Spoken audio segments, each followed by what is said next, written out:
ও আজকে মোটামুটি সেডি শেষ হয়ে যেতে সেডি চলছে, প্রাইমারি স্ট্রাকচার শেষ হয়ে যেতে পারে। দেখা যাক কতদূর কি হয়। আগের দিনে ক্লাস থেকে কারো কোনো প্রবলেম?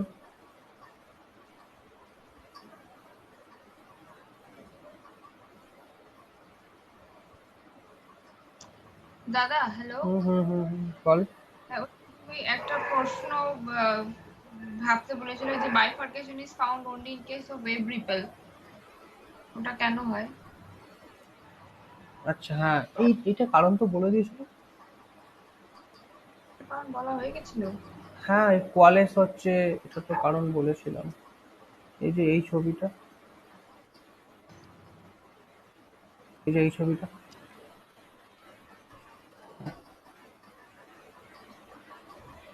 এই ছবিটা দিয়ে বুঝিয়েছিলাম।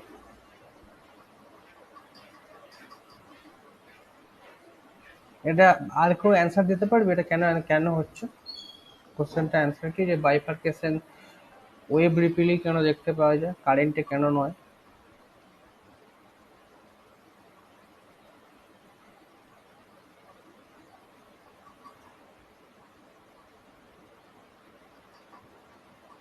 নীলাদ্রি, যে ক্লাস দুটো মিস হয়েছিল দেখেছিলি?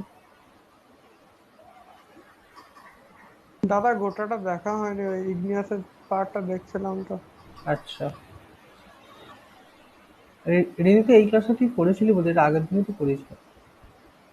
হ্যাঁ, আমি অ্যাকচুয়ালি মানে যেহেতু ক্লাস করেছিলাম পুরোটা ক্লাসে আর কোনো ডাউট নেই, খাতায় দেখলাম এটা একটা কোশ্চেন মার্ক দেওয়া আছে তাই। আর আচ্ছা, আমি যে এটা কি হ্যাঁ, বলে বলে দেবার কথা না? হ্যাঁ অল্প, হ্যাঁ ছোট করে বলে দিলে ভালো হয়। ঠিক আছে, তাহলে এই ছবিটা দিয়ে হয়ে যাবে।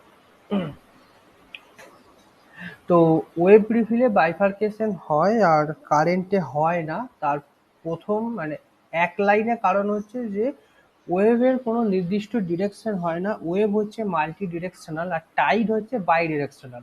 একবার আসে একবার যায়, সে দুটোর মধ্যে অ্যাঙ্গেল অ্যাঙ্গেল হচ্ছে 180। আর ওয়েভ হচ্ছে আমার মাল্টি ডিরেকশনাল, যার কোনো ডিরেকশনে ঠিক নেই। যেমন এয়ার, এয়ার হচ্ছে মাল্টি ডিরেকশনাল, সেরকমই ওয়েভ হচ্ছে আমার মাল্টি ডিরেকশনাল। তো যদি আমার মাল্টি ডিরেকশনাল হয় তাহলে এইখানে এক নাম্বার যেটা দেয়া আছে, এক নাম্বারে ধরে নে যে ওয়েভটা, এই যে লাল দুটো যে অ্যারো আছে, ওয়েভের ডিরেকশন আমার এরকম আছে। তাহলে যেদিকে ওয়েভের ডিরেকশন থাকে তার পারপেন্ডিকুলারে আমার ক্রেস্ট লাইন থাকে। সেম ভাবে যে কারেন্টের যেদিকে আমার ডিরেকশন থাকে, ক্রেস্ট লাইন আমার তার পারপেন্ডিকুলারে থাকে। তো এখানেও সেরকম ভাবে আমি লাল ডট দিয়ে একটা ওয়েভ রিপেল আমি আঁকলাম। এরপরে দু নম্বর জায়গাতে যখন এলাম তখন দেখা গেল যে ওয়েভের ডিরেকশন আমার চেঞ্জ হয়ে এখানে অ্যাঙ্গুলার হয়ে গেছে। এক নম্বরের রেসপেক্টে একটা অ্যাঙ্গেলে আছে। সেক্ষেত্রে তার পারপেন্ডিকুলারে সবুজ রঙের যে রিপিলটা আছে সেই রিপিলটা আমার ফর্ম করলো। তাহলে অ্যাজ এ হোল কি দেখতে পেলাম, ডটের একটা রিপিল, ডট ডট একটা লাল রঙের রিপিল রিপিল আর সলিড লাইনে একটা নীল রঙের সবুজ রঙের রিপিল। তো এই দুটো আমার বাইফার্কেট করছে। এবার এই বাইফার্কেশন কথাটা কিন্তু একটা মিসলিডিং। বাইফার্কেশন কখন, মানে বাইফার্কেশন আমরা কখন বলি যে একটা কোনো লাইন যাচ্ছে, সেটা গিয়ে এরকম ভাবে দুভাগে ভাগ হয়ে গেল, এটাকে তো আমরা বাইফার্কেশন। কোনো যদি রাস্তাকে বাইফার্কেশন বলি, যে একটা সোজা রাস্তা যাচ্ছে সে এরকম বাইফার্কেট করে গেল, বা কোনো একটা গাছ আছে সে যখন উপরে উঠছে সে এরকম ভাবে বাইফার্কেট করে গেল। তো এইটা হচ্ছে বাইফার্কেশন কথাটার মানে। এবার দেখতে যেহেতু বাইফার্কেশনের মতো, তাই এটাকে বাইফার্কেশন বলা হয়। কিন্তু এইখানে যেটা বললাম যে এরকম ভাবে একটা যাচ্ছে দিয়ে এরকম বাইফার্কেট করে যাচ্ছে, এরকম ভাবে কিন্তু বাইফার্কেশন তৈরি হয় না। কারণ এরকম ভাবে কোনো রিপিট ফর্ম করতে পারে না। তো এটা একটা ভুল ধারণা আছে যে কোনো একটা রিপিল যখন ক্রেস্ট লাইন এরকম ফর্ম করলো, এরকম জায়গাতে কোনো একটা টেবিল হলো, তো এই এই ক্রেস্ট লাইনটা আর ফার্দার মাইগ্রেট করতে পারলো না, সে তখন এই পেবেলটাকে এরকম করে রাউন্ড করে এরকম ভাবে করে গেল। তো এইটাকে অনেক সময় অনেকজন বাইফার্কেশন বলে, কিন্তু এটা ভুলভাল কথাবার্তা। বাইফার্কেশন তৈরি হয় এরকম ভাবে। এক নম্বর আছে লাল রঙেরটা ওয়েব ডিরেকশন, ডটেড রিফিলটা তৈরি হলো। দু নম্বর যেটা আছে একটা অ্যাঙ্গেল করে ওয়েবের ডিরেকশন ওখানে, তার রেসপেক্ট সবুজ রঙের রিফিলটা তৈরি হলো। তাহলে এই যে এইটা হচ্ছে লাল আর এইটা হচ্ছে সবুজ যেটা ডটেড, তো এই জিনিসটা আমার ওয়াই এর মতো জিনিসটা আমার তৈরি হলো, এইটা হচ্ছে বাইফার্কেশন। ওকে। হ্যাঁ হ্যাঁ, ওকে, থ্যাংক ইউ দাদা। হুম।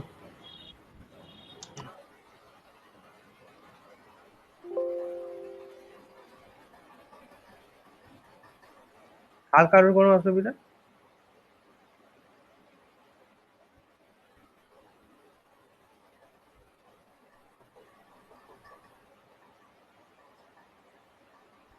ওকে, তো এরপরে যে আগের যেগুলো ছিল সেগুলো সবই হলো আমার ডিপোজিশনাল স্ট্রাকচার হলো, রিপিল থেকে শুরু করে, কারণ ইয়ের সেডিমেন্টারি স্ট্রাকচারের মেইন জিনিসও হচ্ছে আমার ডিপোজিশনাল স্ট্রাকচার। আর সেই ডিপোজিশনাল স্ট্রাকচার মানে হচ্ছে রিপিল।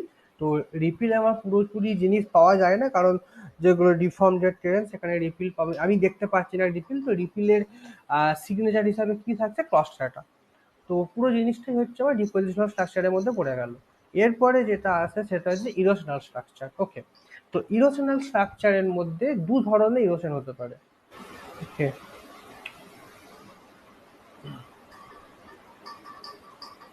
দু ধরনের ইরোশন হতে পারে। এক মিনিট।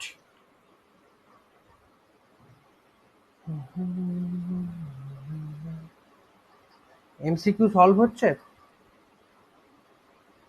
সেডি স্ট্রাকচার কিন্তু অনেক হয়ে গেছে, কোশ্চেন কিন্তু এখান থেকেই আসে।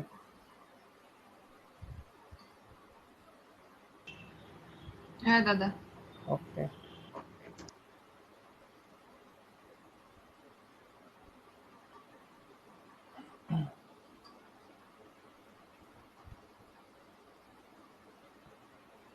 হুম,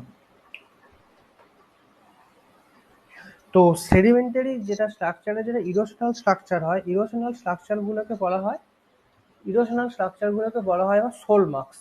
ওকে, SOLEMARKS কেন বলা হয়, কারণ হচ্ছে একটা সাবস্ট্রাটা আছে, এইটা একটা সাবস্ট্রাটা, সাবস্ট্রাটা মানে স্ট্রাটাম, স্ট্রাটা, যার উপর দিয়ে আমার কোনো ফ্লো হচ্ছে বা কোনো ওই পেবেল টেবিল হ্যানা ত্যানা এসব দিয়ে যাচ্ছে। ওকে, তো সেই যদি ইরোড করে এই সাবস্ট্রাটাটাকে ইরোড করবে, এরকম ভাবে জিনিসটাকে ইরোড করবে। তো সেই জিনিসটা হচ্ছে আমার সোল। সোল মানে হচ্ছে জুতোর যে সোল, বুটের যে সোল, সোল বলা হয় বুটের তলা তলা অংশটাকে।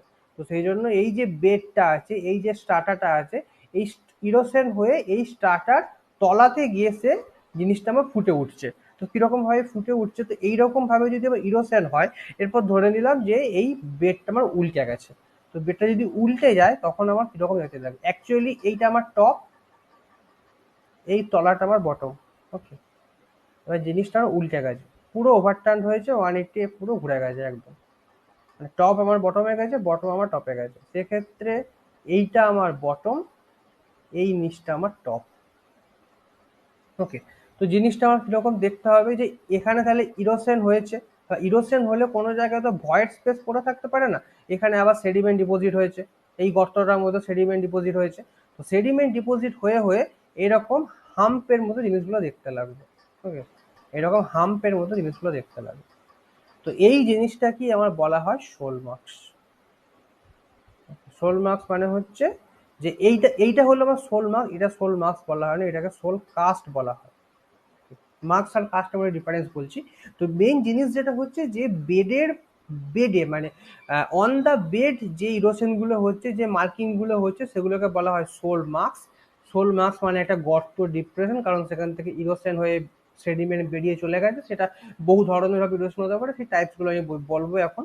এবার এই যে গর্তটা তৈরি হলো, তাহলে এই গর্ত আর কখনোই ভয়েড কোনো কিছু তৈরি থাকতে পারে না নেচারের মধ্যে। তো সেখানে আবার সেডিমেন্ট এসে জমা হলো।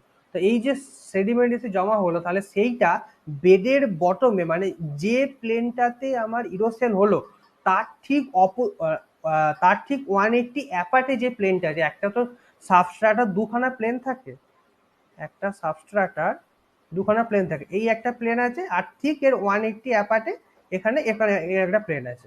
তো এই প্লেনটাতে যদি আমার ইরোশন হলো, তার 180 অ্যাপার্টে ঠিক যে তলার যে প্লেটটা, সেইখানে ওই ইরোশন গুলো এরকম হাম্প হাম্প হয়ে থাকবে। এটা ক্লিয়ার? হ্যাঁ দাদা। ওকে, সবার কাছে ক্লিয়ার তো? কারণ এই ইরোশনাল দাদা বলছি ইরোশন হলে হাম্প কি করে তৈরি হচ্ছে, মানে ডিপোজিট যদি উল্টো হয় উল্টো তো? উল্টো উল্টো 180 অ্যাপার্টে যখন আমি বলছি, ইরোশন হয়ে তো একটা গর্ত তৈরি করছে, ইরোশন হয়ে তো একটা গর্ত তৈরি করলো না, এবার একটা গর্ত তৈরি করলো। এবার এই যে সাবস্ট্রাটা যে জায়গাটা আছে, সেটা যদি উল্টে যায়, তাহলে এই যে গর্তটা তৈরি হলো, আমার সাবস্ট্রাটা এখানে শেষ, সাবস্ট্রাটা এখানে শেষ। আর এই যে এক্সট্রা যে ইরোশনটা হলো, সেটা তো ডিপোজিট, অন্য সেডিমেন্টে ডিপোজিট হচ্ছে, তাহলে এই হাম্পগুলো তৈরি হচ্ছে। বোঝা গেল? হ্যাঁ দাদা। ওকে, সবার কাছে ক্লিয়ার তো? ওকে, কারণ এই জিনিসগুলো দিয়ে কিন্তু আমার প্যালিও টপ বটম এবং প্যালিও কারেন্ট ডিরেকশন বোঝা যাবে। তো এইগুলো খুব ইম্পর্টেন্ট, যে কোথায় অ্যাকচুয়ালি জিনিসটা আমার তৈরি হচ্ছে, আমি নেচারে যেটা দেখতে পাচ্ছি সেটা টপ পাচ্ছি না, সেটা বটম পাচ্ছি। ওকে, তো এরপরে হচ্ছে মার্কস আর কাস্টের ডিফারেন্স। এই যে ইরোসেন যেটা হলো সেইটাকে বলা হয় আবার marks. Sole marks, flute marks, হ্যাঁ না তা না, সব মার্কস। ওকে, তো এই মার্কস হচ্ছে আমার একটা নেগেটিভ রিলিফ। ওকে, নেগেটিভ রিলিফ, এটা মানে ডিপ্রেশন, নেগেটিভ রিলিফ। এই মার্কসের মধ্যে যখন সেডিমেন্ট জমা হলো, তখন আমার যদি সেটা উল্টে যায়, যদি সেটা উল্টে যায় তবেই আমার এরকম অপোজিট হাম্পের মধ্যে কিছু দেখতে লাগবে, তখন সেটাকে বলা হবে কাস্ট। ওকে, বা এই মার্কসটাই যখন আমার কোনো সেডিমেন্ট দিয়ে যখন ভরা হচ্ছে, তখন সেটাকে বলা হচ্ছে কাস্ট। তো এইটার জিনিসটা হচ্ছে যে বাড়িতে ঠাকুমারা যখন ওই সন্দেশ বানাতো, সেই মাছের শেপের যে সন্দেশগুলো বানাতো, সেটা একটা কালো রঙের একটা কাঠের মতো একটা জিনিস থাকতো, যেখানে ওই গর্ত গর্ত করে মাছের শেপগুলো থাকতো। তো ওইটা হচ্ছে আমার কাস্ট, সরি ওইটা হচ্ছে মার্কস। ওকে, আর ওইটার মধ্যে সন্দেশটা ফেলার পর যে সন্দেশটা আমি পাচ্ছি মাছের শেপের, ওই সন্দেশটাকে তখন বলা হতো কাস্ট। ওকে, এখানেও সেম জিনিস, গর্ত তৈরি হলো, ওই মাছের শেপের ওখানে যে গর্ত, এখানে এরকম একটা গর্ত তৈরি হলো, এটা হচ্ছে মার্কস। সেডিমেন্ট জমা পড়লো, এবং সেডিমেন্ট জমা পড়ে সেটা যদি এরকম মানে উল্টে যায়, মানে ওভারটার্ন হয়ে যায়, এরকম একটা পজিটিভ রিলিফের স্ট্রাকচার পাওয়া যায়, তখন সেটাকে বলা হবে কাস্ট, মানে ওই সন্দেশটা। ওকে, ক্লিয়ার এটা?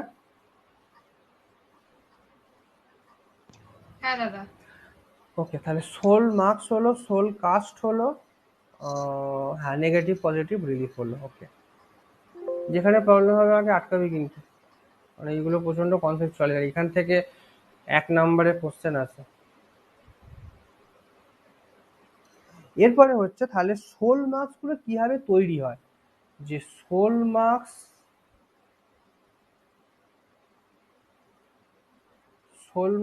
Formed by currents. ওকে, তো একটা হচ্ছে soul marks formed by current, মানে যে জলটা যেটা ফ্লো করছে সেই আমার ইরোশন করে সোল মার্কসগুলো তৈরি করছে, সেটা হচ্ছে soul marks formed by currents.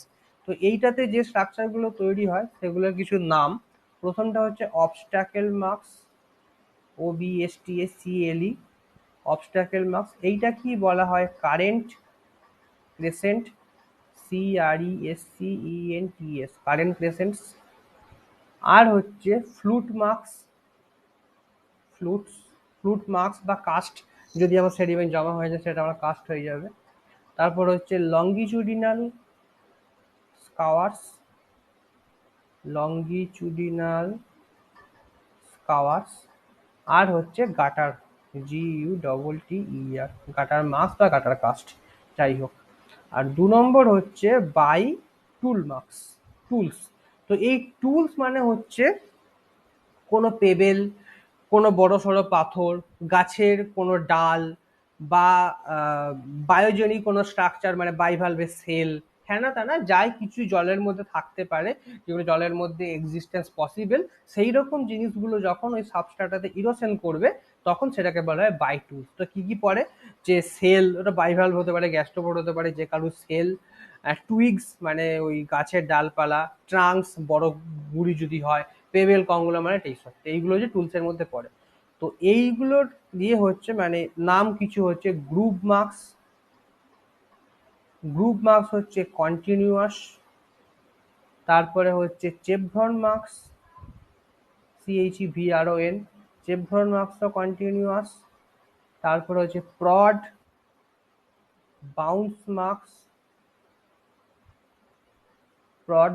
Marks, যেগুলো হচ্ছে সিঙ্গেল অ্যান্ড ডিসকন্টিনিউয়াস। আর তারপরে হচ্ছে skip marks, SKIP। Skip marks হচ্ছে রিপিটেড অ্যান্ড ডিসকন্টিনিউয়াস। ওকে, তো এই কটা হচ্ছে সোল মার্কস ফর্মড বাই কারেন্টস অ্যান্ড বাই টুলস।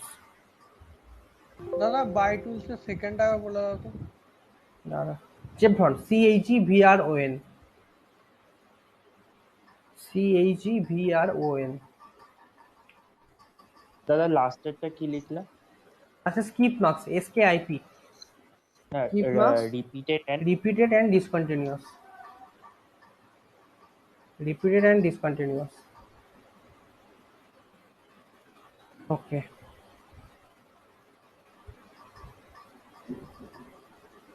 তো এরপরে হচ্ছে প্রথমটা হচ্ছে কারেন্ট ক্রেসেন্ট। ওকে, এর সব একসঙ্গে লেখা আছে।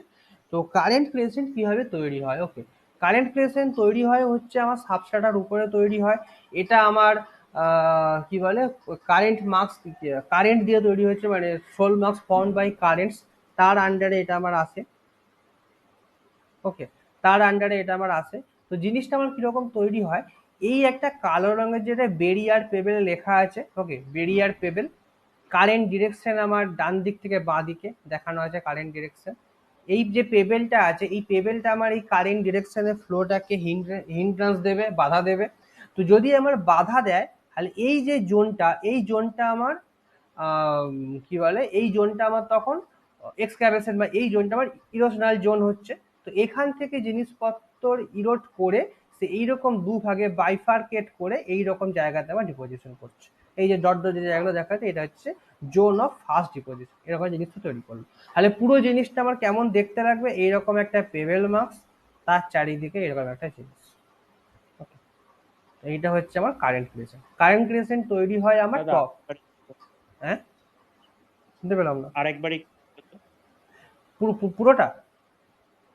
হ্যাঁ, মানে ওই মানে কোথা দিয়ে মানে ইরোডটা করছে সেটা এটা বলছি। আমার পেবেল, কারেন্ট ডিরেকশন, এটা আমার ইরোশন, ইরোডের মেটেরিয়ালটা এইরকম বাইফার্কেটের মতো হয়ে এইরকম জায়গাতে জমা হলো। এই লাল যে বেরিয়ে যা জিনিসটা আঁকলাম, এরকম জায়গাতে জমা হচ্ছে। তো এটা হচ্ছে কারেন্ট ক্রিয়েশন। তো এই যে জিনিসটা মেকানিজমটা বললাম, এই মেকানিজমটা আর একটা স্ট্রাকচার তৈরির সঙ্গে রিজেম্বল থাকে। কোন স্ট্রাকচার বলতে পারবে?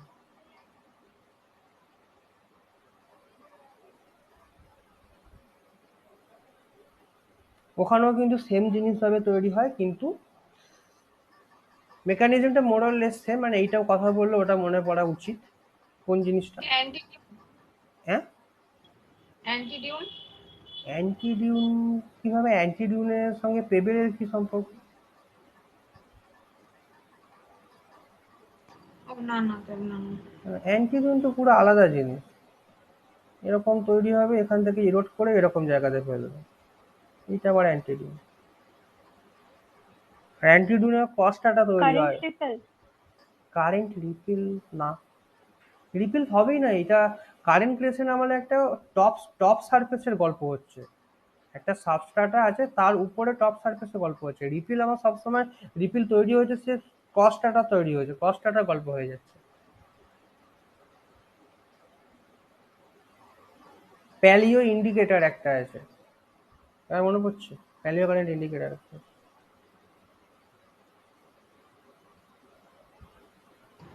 ইমব্রিকেট। একদম, পেবেল ইমব্রিগেশন।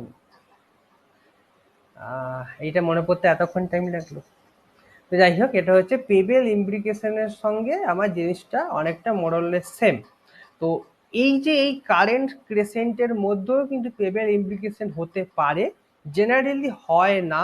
তার কারণ হচ্ছে পেবেল ইমব্রিকেশন হতে গেলে পেবেলটাকে আমার পুরোপুরি জলের লেভেলে, মানে মানে পুরোপুরি ওয়াটার কলমের মধ্যে থাকতে হবে, যেখানে পেবেলটা কোনো রকম এক্সপোজ থাকবে না। তো এই জিনিস, এইরকম জায়গাতে আমার ইমব্রিকেশন সব থেকে ভালো হয়। তার মানে এটা নয় যে কারেন্ট ক্রিয়েশন যেখানে তৈরি হয়েছে সেখানে ইমব্রিকেশন হতে পারে না, সেখানে ইমব্রিকেশন হতে পারে। কিন্তু যেহেতু সেখানে এই পেবেলটা বড় সড়ো একটা পেবেল থাকে, আর যেটা জেনারেলি জলের লেভেলের থেকে সামান্য হলেও এক্সপোজ থাকে, তো সেই ক্ষেত্রে আমার ইমব্রিকেশনটা অতটাও সম্ভব হয় না। তো এই হচ্ছে আমার টোটাল জিনিস। ওকে, তো এই গেল আমার কারেন্ট ক্রিয়েশন। কারেন্ট ক্রিয়েশন সবার কাছে ক্লিয়ার? হ্যাঁ দাদা। ওকে, এরপরে হচ্ছে ফ্লুট মার্কস, যেটা হচ্ছে সব থেকে বেশি ইম্পর্টেন্ট।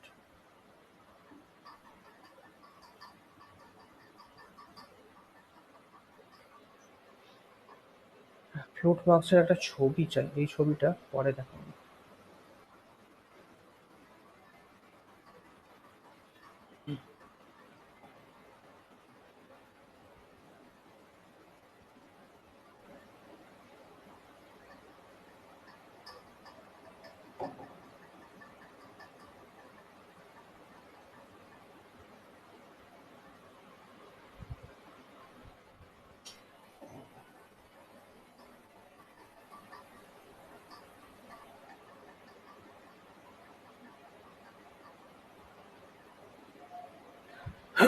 ওকে, তো এই হচ্ছে আমার ফ্লুইড মার্কস। তো ফ্লুইড মার্কস কি বলে, ইরোশনাল মার্কস তৈরি হয় কারেন্ট দিয়ে।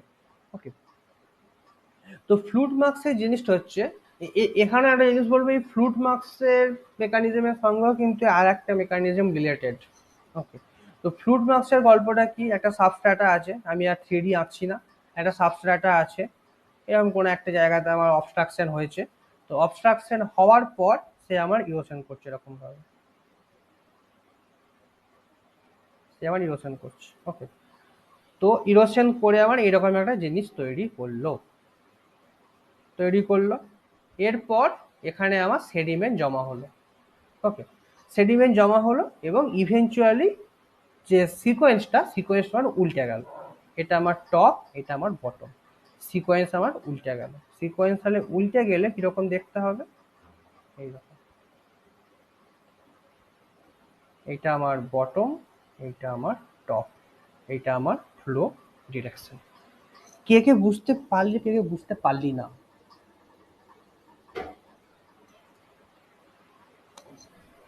হুম, কেউ বুঝতে পারিস? দাদা বুঝেছি। ওকে, বাকি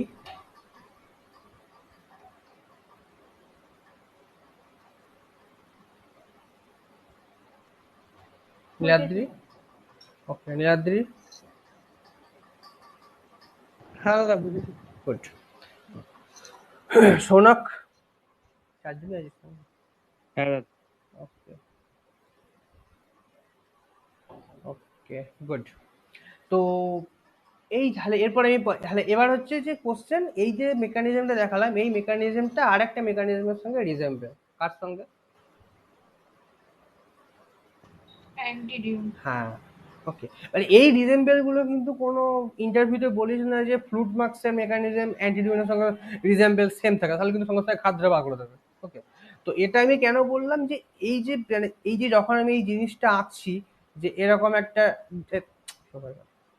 এরকম একটা জিনিস হচ্ছে, আবার এখান থেকে ইরোড হয়ে এরকম যাচ্ছে, এই জায়গাটা হচ্ছে আমার অ্যান্টিডিউনের সঙ্গে সেম, কিন্তু এটা মানে কখনোই নয় যে ফ্লুইড মার্কসের মেকানিজম অ্যান্টিডিউনের সঙ্গে সেম। ওকে, এটা আমি জাস্ট একটা অ্যানালজি দেওয়ার জন্য বললাম, ইন্টারভিউতে কখনোই বলবি না সঙ্গে সঙ্গে খাদ্য বার করবে। ওকে, তাহলে আমার তাহলে ফ্লুইড মার্কসের যেটা ব্যাপার হলো, তাহলে ফ্লুইড মার্কসের এই যে উঁচু পাড়া যেই জায়গাটাকে, এইটাকে বলা হয় আমার নোজ, NOSE, বা বালবাস নোজ, BULBOUS। ওকে, বালবাস মানে ফুলো একটা, তো ফুলো নাকের মতো জিনিসটা, তো ফুলো নাকের মতো জিনিসটা যে দিকে থাকে সেই দিকটা আমার আপ কারেন্ট ডিরেকশন। ওকে, আর অপোজিটটা হচ্ছে আমার ডাউন কারেন্ট ডিরেকশন। ওকে, তো এইটা হচ্ছে একটা মুখস্থের মতো জিনিস, যে বালবাস নোজ আমার যেই দিকে মুখ করে থাকে সেটা আমার আপ কারেন্ট, অপোজিট আমার ডাউন কারেন্ট। তো কিভাবে তৈরি হয় সেই জিনিসটা মনে রাখলে কিন্তু এই স্টেটমেন্টটা মুখস্থ রাখার কোনো দরকার নেই। কিভাবে তৈরি হয় সেটা হচ্ছে আরেকবার দেখাচ্ছি। একটা সাবস্ট্রাটা আছে, কোনো একটা অবস্ট্রাকশন তৈরি হলো, ফ্লো এরকম ভাবে ইরোড করছে, এরকম ভাবে ইরোড করে বার করছে, জিনিসটা আমার উল্টে গেল, এখানে সেডিমেন্ট ডিপোজিট হলো, জিনিসটা উল্টে গেল, তৈরি হলো এরকম আমার জিনিস। ওকে, যেটা হচ্ছে এই হলুদ ছবিটা। ওকে, এই যে এই হলুদ ছবিটা, এবার আমি যে এই যে ছবিটা আঁকলাম, এইটা কিন্তু আমি ক্রস সেকশন আঁকলাম, সেই জন্য আমি এলিভেশনটা বুঝতে পারছি, ক্রস সেকশন আঁকলাম, এইটা কিন্তু আমার প্ল্যান ভিউ। ওকে, আচ্ছা, প্ল্যান ভিউ আর ক্রস সেকশনের মধ্যে ডিফারেন্স জানিস তো সবাই? হ্যাঁ। ওকে, কোনো ওয়ার্ড যখনই বুঝতে পারবি তুই সঙ্গে সঙ্গে তোমাকে থামাবি। ওকে, তো এইটা হচ্ছে আমার প্ল্যান ভিউ। তো প্ল্যান ভিউতে আমার জিনিসটা এরকম জিনিসগুলো দেখতে পাবে, এই যে বালবাস নোজগুলো তখন এখন শুয়ে শুয়ে আছে, এরকম জিনিসটা দেখতে পাবে। তো বালবাস নোজগুলো যেদিকে আমার ক্লোজ হচ্ছে, ওকে, তো এই প্রতিটা টার্ম কিন্তু মনে রাখি, বালবাস নোজ আমার যেদিকে মুখ করে আছে বা ফেসিং টুয়ার্ডস। আবার বালবাস নোজে কোনো প্ল্যান ভিউতে বালবাস নোজগুলো যেদিকে ক্লোজিং ডিরেকশন, এইসব জিনিসগুলো মনে রাখবি, সবাই কিন্তু আপ কারেন্টকে ডিনোট করে। ওকে, এই ক্লোজিং ডিরেকশনটা কেন বললাম, কারণ এটা আলিসা যখন তোদের ওই অ্যান্টি ফর্মের প্ল্যান ভিউ, সিন ফর্মের প্ল্যান ভিউ গুলো বলবে, তখন এই ক্লোজিং ডিরেকশন, ক্লোজিং এবং নোজ দুখানা ডিরেকশনই কিন্তু বলতে পারে। ওকে, ইভেন কিছু কিছু ইন্টারভিউতে জিজ্ঞেস করে, তোমাকে যদি বলা হয় যে নোজের ক্লোজিং ডিরেকশন কোন দিকে হচ্ছে, তো তোমার মাথায় কি কি স্ট্রাকচার আসতে পারে? তো তো সেটার অ্যান্সার হবে যে অ্যান্টিফর্ম সিনফর্ম, অ্যান্টিফর্ম সিনফর্ম, আর 3 নম্বর হচ্ছে ফ্লুট মার্কস। ওকে, সবাই অ্যান্সার দেয় এই অ্যান্টিফর্ম আর সিনফর্ম। তো তুই যদি এক্সট্রা হিসাবে ফ্লুট মার্কসটা অ্যাড করতে পারিস সেখানে কিন্তু বেটার ইমপ্রেশন পাবে, কারণ তখন বোঝা যাবে যে তোর সাবজেক্ট ইন্টিগ্রিটি কতটা ভালো। ওকে, কারণ এই যে স্ট্রাকচারটা আমি দেখাচ্ছি, অ্যান্টিফর্ম সিনফর্মে কিন্তু এক্স্যাক্টলি সেম স্ট্রাকচার দেখা যায়। ওকে, আমি যখন প্ল্যান ভিউতে আমি দেখতে পাচ্ছি এক্স্যাক্টলি সেম স্ট্রাকচার আমি কিন্তু অ্যান্টিফর্ম সিনফর্মে পাবো। তো সেই জন্য যদি বলে কি রকম আছে তখন এটা বলতে হবে। এরপর যদি এইটা বলার পরে আরেকটা কোশ্চেন আসতে পারে যে তাহলে তুমি বুঝছো কি করে যে কোনো একটা ফ্লুট মার্কস কি বা অ্যান্টিফর্ম সিনফর্ম কি, তখন সেক্ষেত্রে বলতে হবে যে ওই টেরেনটা যদি আমার সেডিমেন্টারি টেরেন হয় তো সেক্ষেত্রে ফ্লুট মার্কস পাওয়ার সম্ভাবনাটাই বেশি হবে, বা সেটা যদি কোনো ইগনিয়াস বা পিগনিয়াস ট্রেন হয় তো সেক্ষেত্রে অ্যান্টিফর্ম সিনফর্ম পাওয়ার প্রবণতা বেশি থাকবে। বা যদি আমার ফ্লুট মার্কস থাকে তো সেক্ষেত্রে ইরোশনাল কোনো স্ট্রাকচার আমি দেখতে পাবো যে ইরোশন হয়েছে কোনো, এই যে সাবস্ট্রাটাটা আছে, এই যে এরকম সাবস্ট্রাটা তো সবসময় এরকম ল্যামিনেশন হয়, তো ল্যামিনেশন হয়ে মানে এরকম ইরোড তৈরি হবে। তাহলে এই যে ল্যামিনেশন যে কেটে যাচ্ছে, ল্যামিনাগুলো যেগুলো কেটে যাচ্ছে, তো এইরকম ইরোশনাল স্ট্রাকচার আমি দেখতে পাবো যেগুলো আমি অ্যান্টিফর্ম সিনফর্মে পাবো না। তো এই ধরনের এই কোশ্চেনগুলো কিন্তু আসতে পারে। তো এই জ্যামের জন্য এসব আসবে না। তো এইটা হচ্ছে ফ্লুট মার্কস। ফ্লুট মার্কসের নোজের ক্লোজিং হচ্ছে টুয়ার্ডস আপ ডিরেকশন, বালবাস নোজ যেদিকে থাকে সেটা হচ্ছে আপ ডিরেকশন। তো এই হলো পুরো জিনিস। ওকে, এটা হচ্ছে ফ্লুট মার্কস। ওকে, এরপরে হচ্ছে ওকে, তাহলে এই ছবিটাতে দাঁড়া, এই ছবিটাতে এইটা আমার নর্থ। ওকে, ডাউন কারেন্ট ডিরেকশন কোন দিকে?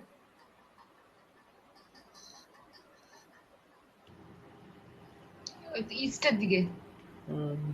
বাকিরা? হ্যাঁ দাদা, ইস্টের দিকে তো হবে। ওকে, সবাই ইস্ট। হ্যাঁ দাদা। ওকে, হ্যাঁ ইস্ট। এই যে সারফেসটা দেখতে পাচ্ছি এটা টপ সারফেস না বটম সারফেস? টপ সারফেস এটা উল্টে গেছে, হ্যাঁ, তাহলে এই সারফেসটা কি সারফেস? Bottom surface. হুম, এটা হচ্ছে আমার বটম সারফেস। এই টপ সারফেস উল্টে গেছে এরকম কিছু বলবি না, এটা হচ্ছে আমার বটম সারফেস, এর ঠিক অপোজিটে যে সারফেসটা হবে সেটা আমার টপ সারফেস। ওকে, তাহলে ফ্লুট মার্কস হলো। আচ্ছা, ফ্লুট মার্কসে আরো যে কটা কিছু পার্ট আছে লেখার জায়গা নেই।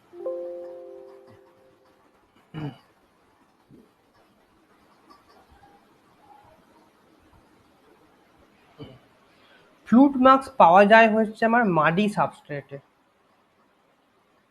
ওকে, আচ্ছা আগের দিন কোনো অ্যাসাইনমেন্ট বা কোনো কোশ্চেন খুঁজে আসতে বলেনি না?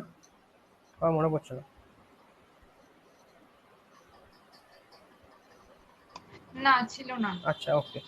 তো এটা হচ্ছে মাডি সাবস্ট্রেট, এইটা আমার নেক্সট অ্যাসাইনমেন্ট। ওকে, যে কেন আমি মাডি সাবস্ট্রেটে পাই। ওকে, নেক্সট যদি ভুলে যাই আমাকে জিজ্ঞেস করে নিস, কিন্তু অ্যাসাইনমেন্ট যদি ভুলে যাই আমি। তো মাডি সাবস্ট্রেটে কেন আমি কি বলে ফ্লুট মার্কস বা ফ্লুট কাস্ট আমি পাই, জেনারেলি ফ্লুট কাস্ট আমি কেন মাডি সারফেসে পাই। ওকে, আর 2 নম্বর হচ্ছে এইটা পাওয়া যায় হচ্ছে in between fair weather wave base, and storm weather wave base.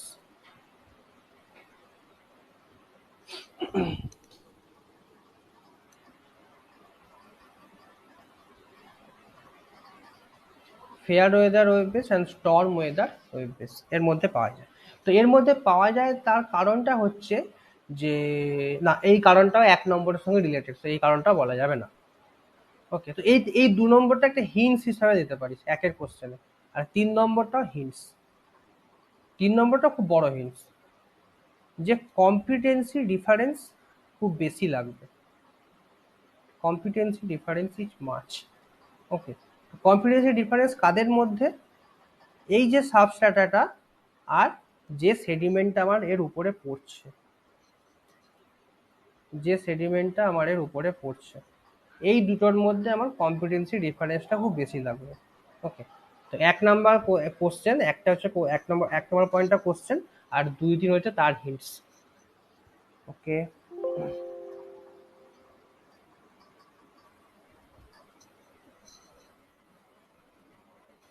Flute marks হলো। এরপরে একটা আছে সেটালফ।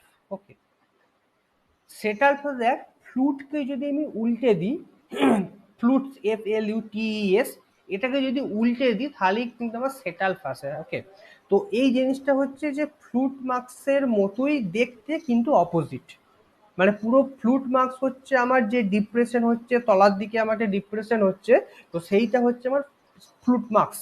আর সেটালফ হচ্ছে ওই জিনিসটারই পুরো উল্টো জিনিস, এবং এখানে কোনো রকম কোনো ইরোশন হচ্ছে না। ওকে, যেমন আমার অবস্টাকেল মার্কসে বা কারেন্ট ক্রেসেন্টে আমার কিন্তু এখানে ইরোশন হচ্ছে, এরকম জায়গাতে ডিপোজিশন হচ্ছে।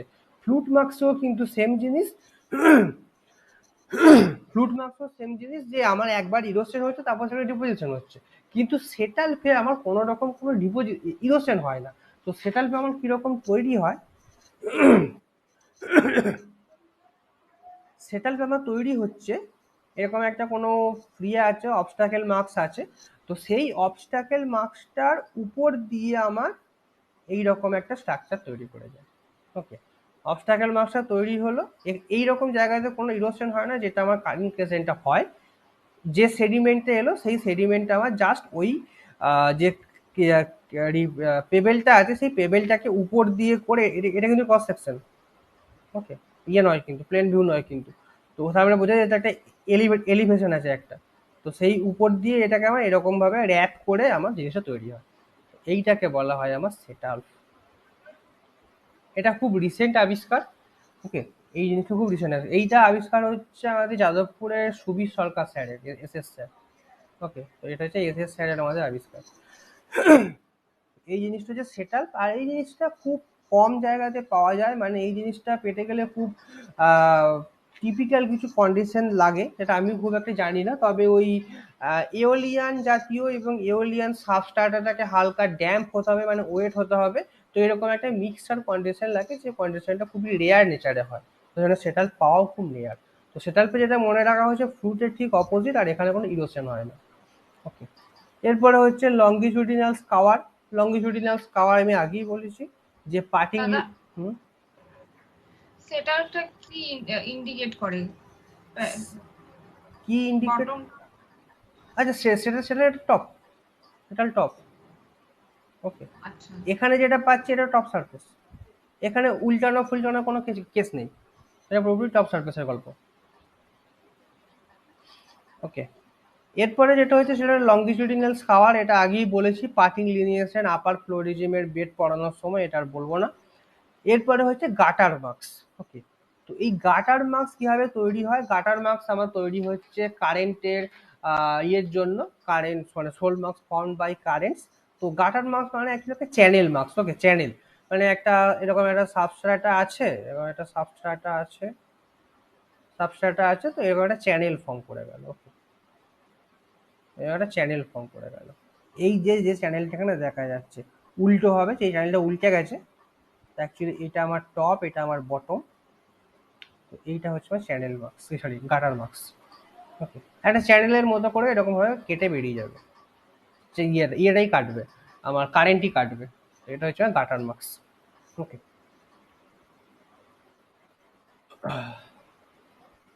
এই যে gutter marks and gutter cast. এই যে মার্কস অ্যান্ড কাস্টের যেটা ডিফারেন্স বললাম, মার্কস মানে দাগটা হবে, ইরোশন হওয়ার পর একটা ডিপ্রেশন তৈরি হবে, তারপর সেডিমেন্ট যদি জমা হয় সেটাকে বলে কাস্ট। তো এই এই যে 3 রকম ভাবে আমার সেডিমেন্ট জমা পড়তে পারে, 2-3। যে 1 নম্বরে এরকম একটা ডিপিং ভাবে পড়লো, তো ডিপিং ভাবে পড়া মানে এরকম ভাবে একটা ফ্লো ডিরেকশন আছে, তখন তাহলেই এরকম ভাবে ডিপিং ভাবে পড়তে পারে। তাহলে চ্যানেল গাটার মার্কস যেটা তৈরি হলো সেটা এরকম কোনো একটা ফ্লো ডিরেকশনের জন্য তৈরি হবে, এরকম কোনো একটা ফ্লো ডিরেকশনের জন্য তৈরি হবে। আর তারপরে যখন চ্যানেলটা যখন ডিপোজিট হচ্ছে, তো ফ্লো ডিরেকশন চেঞ্জ হয়ে আমার এরকম হয়ে গেছে। 1 নাম্বার। 2 নম্বরটা হচ্ছে মোরলেস সেম, কিছুটা ফ্লাকচুয়েশন আছে। আর 3 নম্বরটা হচ্ছে একদম এরকম একটা, এইটা দিয়ে আমার তৈরি হয়েছিল গাটারটা, আর পুরো এরকম একটা জিনিস দিয়ে আমার এইটা একটা সাসপেনশন ফল আউটের গল্প। ওকে, 3 নম্বরটা একটা সাসপেনশন ফল, কারণ পুরো দেখ পুরো প্যারালাল জিনিসপত্রগুলো পড়েছে একটা ইয়ে নিয়ে। কারণ এইরকম এরকম একটা গর্তে যদি আমার সাসপেনশন ফল আউট হয়, তো সাসপেনশন ফল আউট জিনিসগুলো আমার কিন্তু এরকম জিনিসগুলো হতে থাকবে। ওকে, কারণ সাসপেনশন ফল আউট যদি হরাইজন্টালি হয়, মানে যেটা আমার ওই কি বলে, কোন সাসপেনশন ফল আউট বেশি আমার কিসে হয়, সুপার ক্রিটিক্যাল। ওকে, তো সুপার ক্রিটিক্যাল যে রিপিলটা আছে সেই রিপিলটাকে যদি আমার সাসপেনশন ফল আউট হয়, তো এই সারফেসটা যেরকম আছে সেরকম ভাবে ব্ল্যাঙ্কেটের মতো উপরে আমার বাঁটগুলো পড়ে গেল। তো এখানেও সেরকম ভাবে চ্যানেলে যেরকম শেপ সেরকম ভাবে আমার মাঠগুলো পড়তে থাকছে। ওকে, সেই জিনিসটা হচ্ছে 3 নম্বরটা, সাসপেনশন ফল আউট। তো এই গেল গাটার মার্কস এবং গাটার কাস্ট। এরপরে হচ্ছে চ্যানেল স্কাওয়ার্স। ওকে, তো চ্যানেল স্কাওয়ার্স আমার দু রকম ভাবে হয়।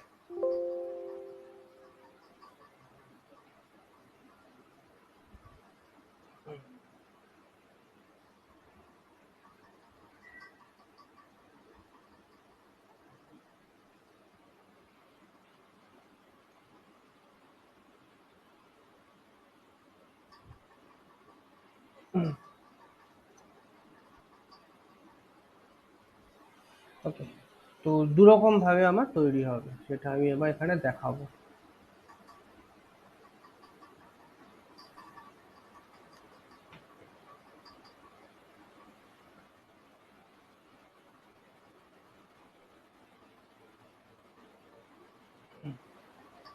ওকে, তো প্রথমটা হচ্ছে ডিপেনিং মেথড।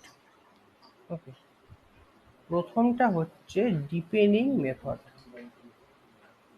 DEEPENING, মানে ডিপ হচ্ছে। তো ডিপেনিং মেথড কি বলে, যে এরকম একটা চ্যানেল আছে। ওকে, একটা চ্যানেল থাকলো, তো ডিপেনিং মানে আমাকে ডিপ করতে হবে। তো চ্যানেল যদি এরকম ভাবে থাকে, তো এইরকম জায়গাতে আমার ডিপোজিটগুলো থাকবে, মানে ওই যে সেডিমেন্টগুলো থাকবে, আমি ধরে নিলাম কোনো ওই পেবেল টেবিল হ্যানাপত্র জিনিসপত্র আছে। ওকে, ডিপেনিং মানে এরকম ভাবে ডিপ হলো। ওকে, ডিপ হলো, এটা আমার T1, T2-তে আমার এরকম ডিপ হলো। তো এই যে পার্টটা, এই পার্টটা আমার ইরোড হয়ে বেরিয়ে গেল, সে আমার ডিপোজিট করলো এরকম একটা জায়গা। আবার আমার T3, এটা আমার T3, তাহলে এই জায়গাটা আমার ইরোড হয়ে বেরিয়ে গেল, সে আমার ডিপোজিট করলো এইরকম জায়গা, যেখানে আমার T1 maximum, T2 greater than T3। তাহলে কিরকম আমি জিনিসটা আমি পাচ্ছি, এইটা আমার এইটা, এইটা আমার এইটা, আর এইটা হচ্ছে এইটা। তো এরকম ভাবে payable payable payable payable payable payable, এইরকম এরকম এরকম। এটা হচ্ছে ডিপেন্ডিং মেথড। তো এবার যদি ছবিটা কালারফুল হয়, ছবিটা কিরকম ভাবে দেখতে হয় এটা, তাহলে T1 T2 T3 T4, যেখানে T1 এখানে বয়স দেওয়া আছে, T1 যেখানে ম্যাক্সিমাম, T4 হচ্ছে মিনিমাম। ওকে, তাহলে T2 T1 কে কেটে বেরিয়ে গেল, সেই জন্য T1 এ যে জিনিসগুলো সেগুলো যেখানটা ইরোড হলো সেই জায়গাটা ডটেড দিয়ে দেখানো আছে। T3 T2 কে কাটলো, T2 এ যে পার্টগুলো কালো ডটেড দেখানো আছে। T4 T3 কে কাটলো, T3 যেটা ইরোড হবে ডটেড দিয়ে দেখানো আছে। এর পুরো কালার কম্বিনেশনটাকে ম্যাচ কর, যে জিনিসটা পাবো সেটা আমার এখানে দেখানো আছে। ওকে, তো এইটা হচ্ছে আমার ডিপেন্ডিং মেথড চ্যানেল স্কাওয়ার্সে। সবার কাছে ক্লিয়ার? হ্যাঁ দাদা। ওকে, গুড। হ্যাঁ দাদা।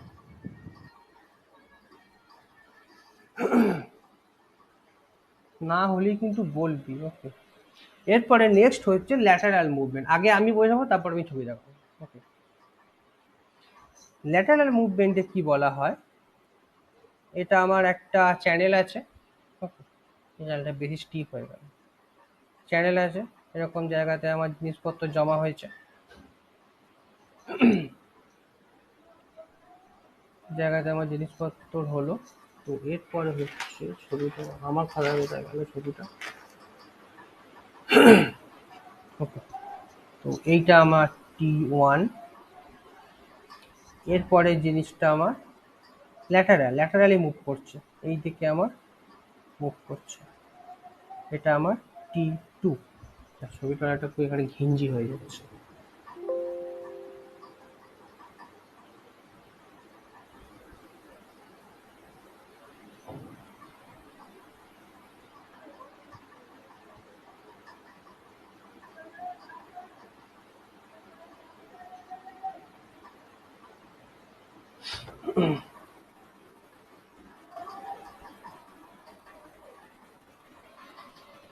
এটা হচ্ছে ল্যাটারাল মুভমেন্ট।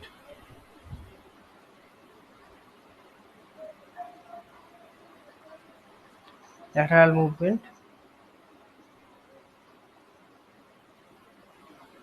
T1, পেবেল জমা হয়েছে, ল্যাটারাল, এই দিকে আমার ল্যাটারাল মুভমেন্ট হচ্ছে, এটা আমার T2। ওকে, তো এই পার্টটা আমার ইরোড হয়ে বেরিয়ে গেল, এটা হচ্ছে আমার T3। জিনিসটা আমি কিরকম পাবো,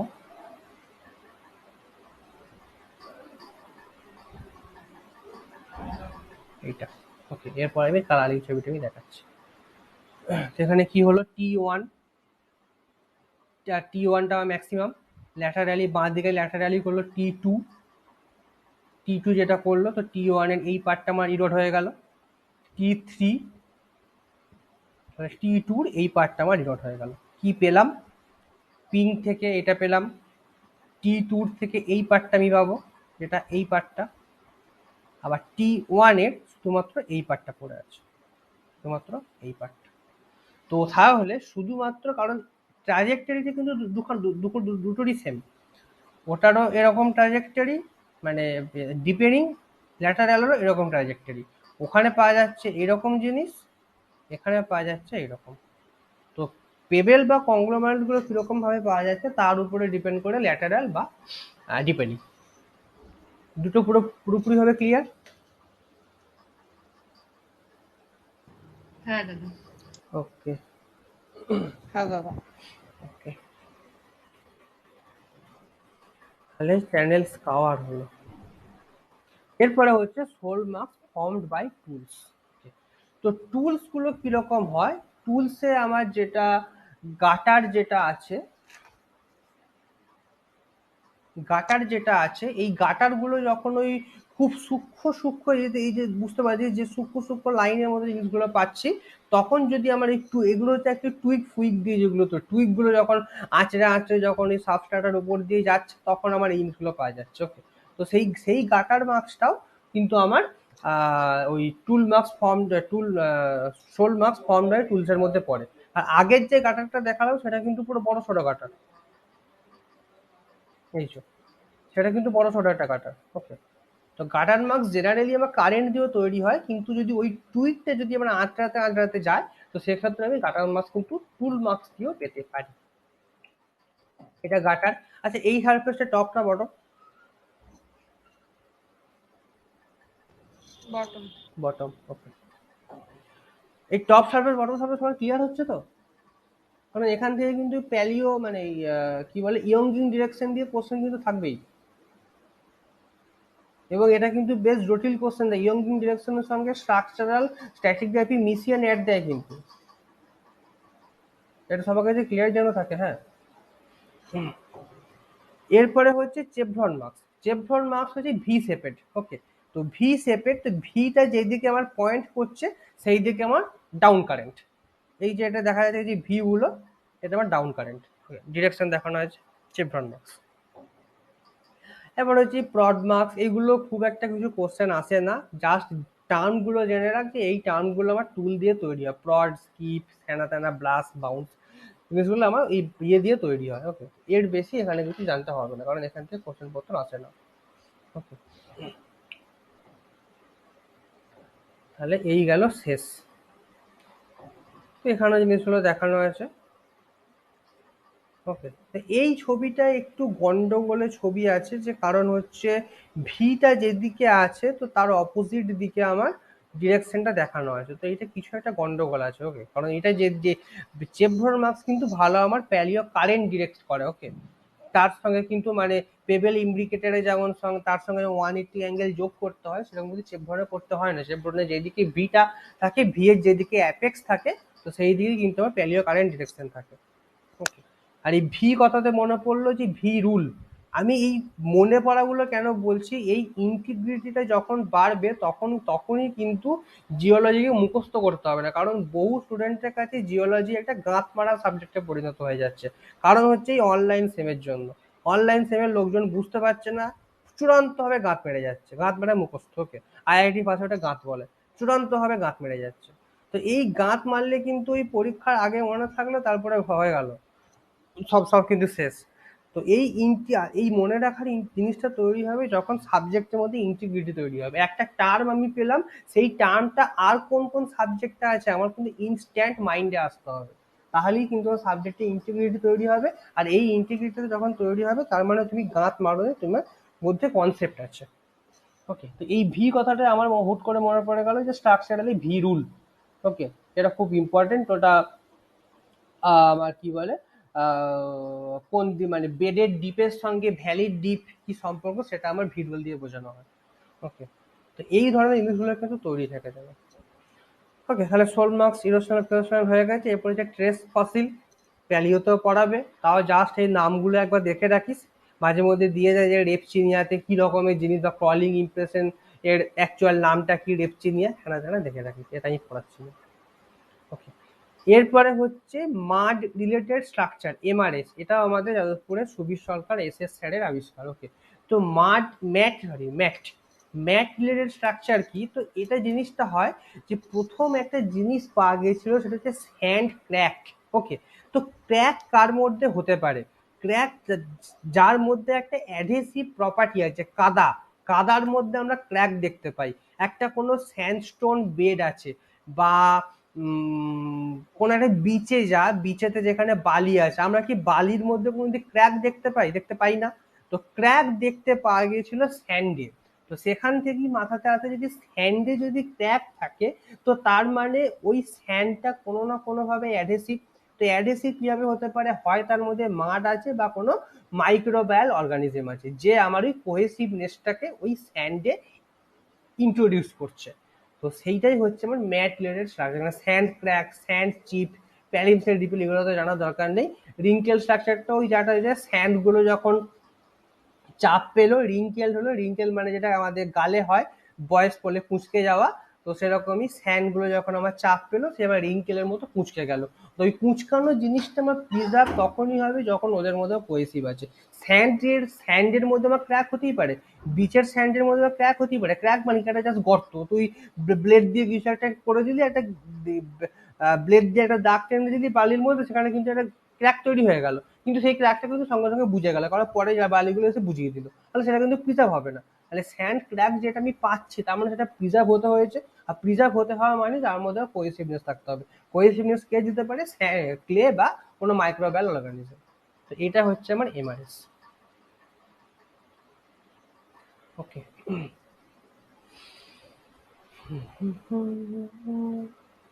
এখানে হচ্ছে বায়োজেনিক স্ট্রাকচার। তো বায়োজেনিক স্ট্রাকচারে এইটা খুব একটা, এগুলো সবই ওই প্যালের সঙ্গে পার্ট, মানে ইন্ট্রোডাকশন টু প্যালেন্টোলজির পার্ট এইগুলো।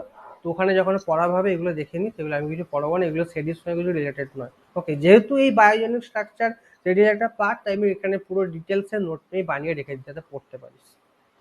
ওকে, তো এই বারোস অ্যান্ড বোরিং আছে, মানে যেগুলো ওই যে এলিমেন্ট অর্গানিজম গুলো গর্ত করে ভিতরে দিকে ঢুকে থাকে, তো সেগুলোকে বারোস অ্যান্ড বোরিং বলে। মানে বারোয়ার যারা করছে, বারোয়ার বা বোরার বলা হয়, BORER বা BURROWER, বারোয়ার বা বোরার বলা হয়।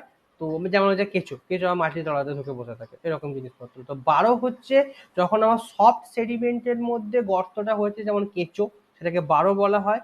বোরিং হচ্ছে যখন আমার রিলেটিভলি হার্ড সেডিমেন্টের মধ্যে যখন ঢুকছে, তখন সেটাকে বোরিং বলে। কি বলে, বাইভাল পড়ার সময় লিথোফেকাস বলে একটা টার্ম শুনবি। লিথোফেকাস কিন্তু আমার লিথো মানে কিন্তু রক, ও কিন্তু লিটারেলি রককে বোর করে। ওকে, তো লিথোফেকাস রক বোরার। ওকে, তো এটা দেখবি ওই এডিজি যে প্যালের যে বইটা আছে, তো বায়োভালভের যে চ্যাপ্টারের লাস্ট পাতাতে এটা দেয়া আছে। তো এরকম বিভিন্ন বোরার, LUCINA, লুসিনা হচ্ছে একটা বোরার। তারপরে এই কি একটা নাম বললাম, যেটা লিথোফেকাস একটা বোরার। আর 12 হচ্ছে কেঁচো, এইগুলো যেগুলো সব সেডিমেন্টের মধ্যে ঢুকে বসে থাকে। ওকে, এটা হচ্ছে এই জিনিস। আর ট্রেস ফসিলের আর একটা নাম হচ্ছে ইকনো ফসিল, এই মনে রাখবি। তো ইকনো ফসিল এটা হচ্ছে নাম। আর ট্রেস ফসিল ব্যাপারটা হচ্ছে যে কোনো একটা অর্গানিজম আমার কোনো একটা ইয়ের উপর দিয়ে হেঁটে গেছে, কোনো একটা সেডিমেন্টের উপর দিয়ে হেঁটে গেছে। তো ওই হেঁটে যাওয়ার সময় তার যে পা গুলো আছে, পা গুলো তো কিছু কিছু ইমপ্রেশন দিয়ে যাবে, এবং তার বডি যদি সেডিমেন্টের সঙ্গে মানে মানে সাপ, যেমন সাপ যেভাবে চলে, তো তার বডি যদি আমার মাটির সঙ্গে মিশে থাকে, তাহলে বডিটা যখন যাচ্ছে তখন আমার কিছু একটা ইমপ্রেশন দিয়ে যাবে মাটিটার উপরে। তো সেই ইমপ্রেশন গুলোকে স্টাডিটাকেই বলা হচ্ছে ইকনোফসিল বা ট্রেস ফসিল। যেমন অনেক সময়তেই, এক মিনিট দাঁড়া,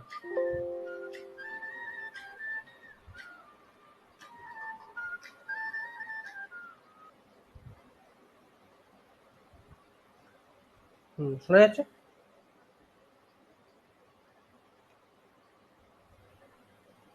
হ্যালো? হ্যাঁ দাদা। ওকে হ্যাঁ ওকে দাদা ওকে, শোনা যাচ্ছে। গুড। তো একটা ফোন চলে এসেছিল, তো ট্রেস ফসিল ইকনো ফসিল, তো ওই যে ইমপ্রেশন গুলো পড়ছে সেই ইমপ্রেশন গুলোকে ট্রেস ফসিল ইকনো ফসিল বলে। তো এখন অনেক সময় দেখবি যে মানে ওই সৃজিতের যে ইয়েতি অভিযান যে সিনেমাটা হয়েছিল, তো ইয়েতি আমরা কি করে দেখছি, আমরা ইয়েতি এখন কাউকে দেখতে পাইনি কিন্তু। তো ইয়েতি আমরা যেটা হয় বড় বড় পায়ের যে ছাপ গুলো বরফের মধ্যে পাওয়া যায়, ওকে, তো সেইগুলি হচ্ছে কিন্তু আমার ট্রেস ফসিল। তারপর হচ্ছে কোনো একটা জঙ্গলে যাওয়া হলো, তো সেই জঙ্গলে হাতির ছাপ, হাতির পায়ের ছাপ, বা ওইগুলো রয়্যাল বেঙ্গল রহস্যতে যে বাঘের যে ছাপগুলো দেখে ফেলুদা যে ইন্টারপ্রেট গুলো করেছিল, সেগুলো যে ট্রেস ফসিল। ওকে, মানে এইভাবেই কিন্তু জিওলজিটা আমাদের ডেইলি লাইফের সঙ্গে মিশে আছে, কারণ জিওলজি হচ্ছে একটা ফিজিক্স, কেমিস্ট্রি, ম্যাথ, বায়োলজি সবকিছুর মিশ্রণ, এ কিন্তু পিওর সায়েন্স নয়। ওকে, জিওলজি কিন্তু পিওর সায়েন্স নয়, জিওলজি হচ্ছে সবকিছুর একটা মিক্স, ঝালমুড়ি। তো এই জন্য আমাদের ডেইলি লাইফের সঙ্গে ইচ অ্যান্ড এভরি অ্যাসপেক্টে কিন্তু জিওলজি রিলেটেড। তো ট্রেস ফসিল হচ্ছে এরকম ভাবে রিলেটেড। ওকে, আমাদের ইয়েটাতে এই কানপুরে এখন একটা এই কোর্সটা আগে থেকেই আছে। তো ওই মানে ইন্ট্রোডাকশন টু আর্ট সায়েন্স এই ফার্স্ট ইয়ারদের জন্য। তো ওই কোর্সে স্যার ইয়ে দিয়েছে, অ্যাসাইনমেন্ট দিয়েছে যে ইন্ট্রোডাকশন টু আর্ট সায়েন্সের অ্যাসাইনমেন্ট হচ্ছে 4টে সিনেমা। প্রথমটা হচ্ছে কোর, দা কোর, দেখেছিস হয়তো, যে ওই কোরের একটা জিওম্যাগনেটিক প্রবলেম হয়েছিল, তো ডায়নামোটা বন্ধ হয়ে গেছিল। তো সেখানে একটা আর্টিফিশিয়ালি হিট জেনারেট করে ওই ডায়নামোটাকে অন করার চেষ্টা হচ্ছিল। তো সেটা হচ্ছে দা কোর সিনেমাটার মানে সারাংশ। আবার জুরাসিক পার্ক, তো এরকম দুটো সিনেমার নাম ভুলে গেছি। তো এরকম 4টে সিনেমা স্যারের হচ্ছে অ্যাসাইনমেন্ট। তো অ্যাসাইনমেন্ট কি হবে, 4টে সিনেমাকে দেখে আসতে হবে, দেখে এসে ওখান থেকে স্যার কোশ্চেন করবে। ওকে, তো এইভাবেই হচ্ছে কিন্তু জিওলজি ইচ অ্যান্ড এভরি অ্যাসপেক্টে আমাদের হিউম্যান লাইফের সঙ্গে রিলেটেড। কারণ না হলে কিন্তু স্যার ওইরকম অ্যাসাইনমেন্ট দিতে পারতো না। অবভিয়াসলি একটা সিগনিফিকেন্স থাকবে, তবে অ্যাসাইনমেন্টটা হবে। কোনো কোনো একটা সিনেমা দিলেই তো হলো না। এই হচ্ছে জিনিস। এটা হচ্ছে টেস্ট ফসিল হলো, 12 বোরার হলো, এটা হচ্ছে রুট মার্কস। ওকে, তো রুট মার্কস আমার একটা খুব টপ বটম ইন্ডিকেটার। তো রুট মার্কস আমার কিরকম দেখতে হয়, গাছের যে গুড়ির যে মার্কস, মানে গাছের গুড়ি বলছি, গাছের যে শিকড় গুলো কিরকম দেখতে হয়, এইরকম ওয়াই মার্কসের মতো। ওকে, না ওয়াই নয়, দাঁড়া আমি ভুল বললাম। কেমন দেখতে হয়, ইনভার্টেড ওয়াই বোধ হয়, এক মিনিট এক মিনিট।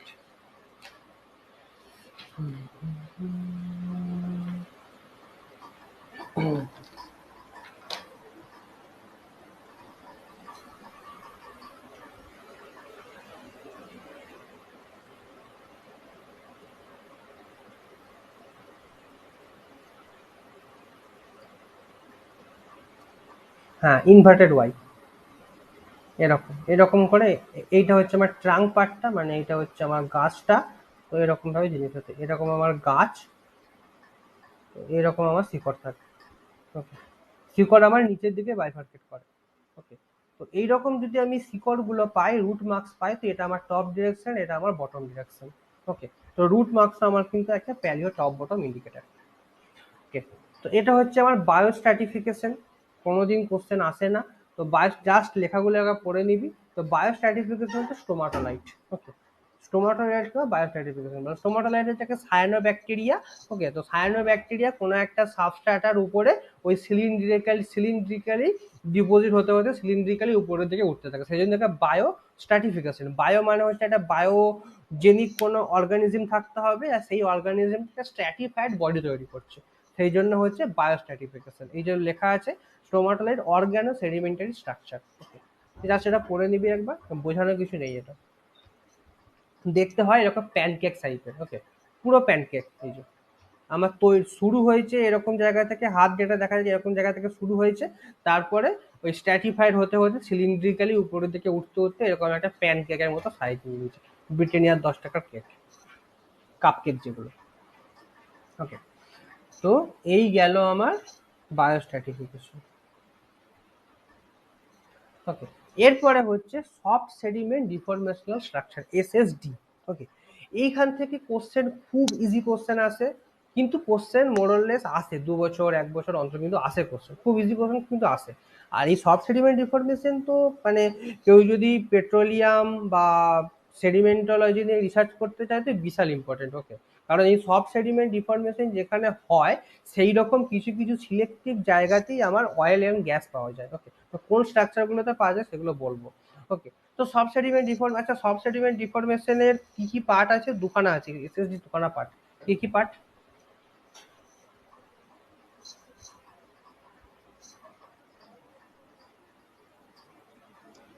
ওই যে পেনি কন্টেম্পোরানিয়াস, হুম, আর একটা আর সিন সিন ডিপোজিশনাল। হ্যাঁ, সিন ডিপোজিশনাল। ডিফারেন্স কি? ডিফারেন্সটা কে বলবে? একটা না তুই না, তুই না, তুই না, তুই না, ডিফারেন্সটা বলবে শোনো।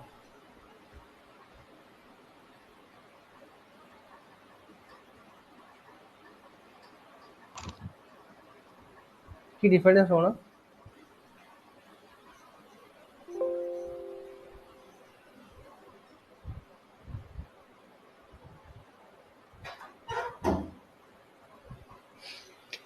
অ্যান্সারটা কিন্তু যে স্লাইডটাতে ছিলাম সেই স্লাইডে কিন্তু অ্যান্সারটা লেখা ছিল।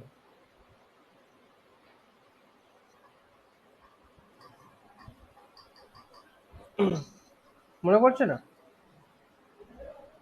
না দাদা। প্রিভিয়াস জিনিস কিন্তু রিপিট করছিস না, রিভিশন দিচ্ছিস না। আগস্ট মাস কিন্তু হয়ে গেল, এরপরে যখন সেডি স্ট্যাটি প্যাল সব কিন্তু একসঙ্গে পড়বে তখন মাথাটা কিন্তু বাস্ট করে যাবে।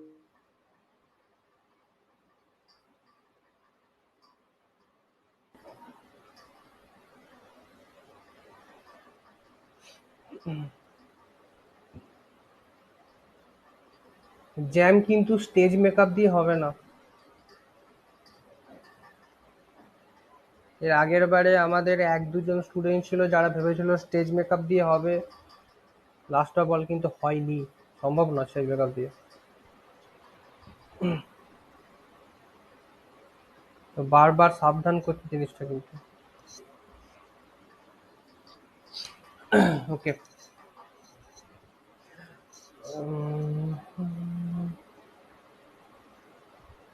আচ্ছা, আর কেউ? সফট সেডিমেন্ট ডিফরমেশনে পেনি আর সিন ডিপোজিশনালের ডিফারেন্স? সিন ডিপোজিশনের হচ্ছে সেডিমেন্ট ডিপোজিশন হওয়ার সময় যদি ডিফর্মেশন হয়, হুম আর পেনি কন্টেম্পোরানিয়াস মানে হচ্ছে সেডিমেন্ট ডিপোজিশন হয়ে গেছে কিন্তু লিথিফিকেশনের আগে আর কি ডিফর্মেশন হচ্ছে। হুম, গুড। ওকে, তো এই হচ্ছে আমার এই দুটো পার্ট এসএসডি। তো এসএসডি যেটা যেখানটা কোশ্চেন আসে, কোশ্চেন কিন্তু এই 4টে লিস্ট থেকে কোশ্চেন আসে। ওকে, এখনো পর্যন্ত আমি যত ডেপথে কোশ্চেন দেখিনি, এই 4টে লিস্ট থেকে কোশ্চেন আসে। মানে এরকম বলে যে কনভলিউট ল্যামিনেশন কিভাবে তৈরি হয়, গ্র্যাভিটেশনাল ইনস্টেবিলিটি, লোড স্ট্রাকচার, বল পিলো, ফ্রেম স্ট্রাকচার। তো এই 4টে লিস্ট কিন্তু খুব ভালোভাবে মনে রাখিস। ডাউন স্লো মুভমেন্টে 3টে, ফ্লুইড ফ্লোতে 2টো, একটা, আর ফ্লুইডাইজেশন আর লিকুইফাকশন এই 4টে। তো এই লিস্টটা একটু মনে রাখিস, তাহলেই হবে।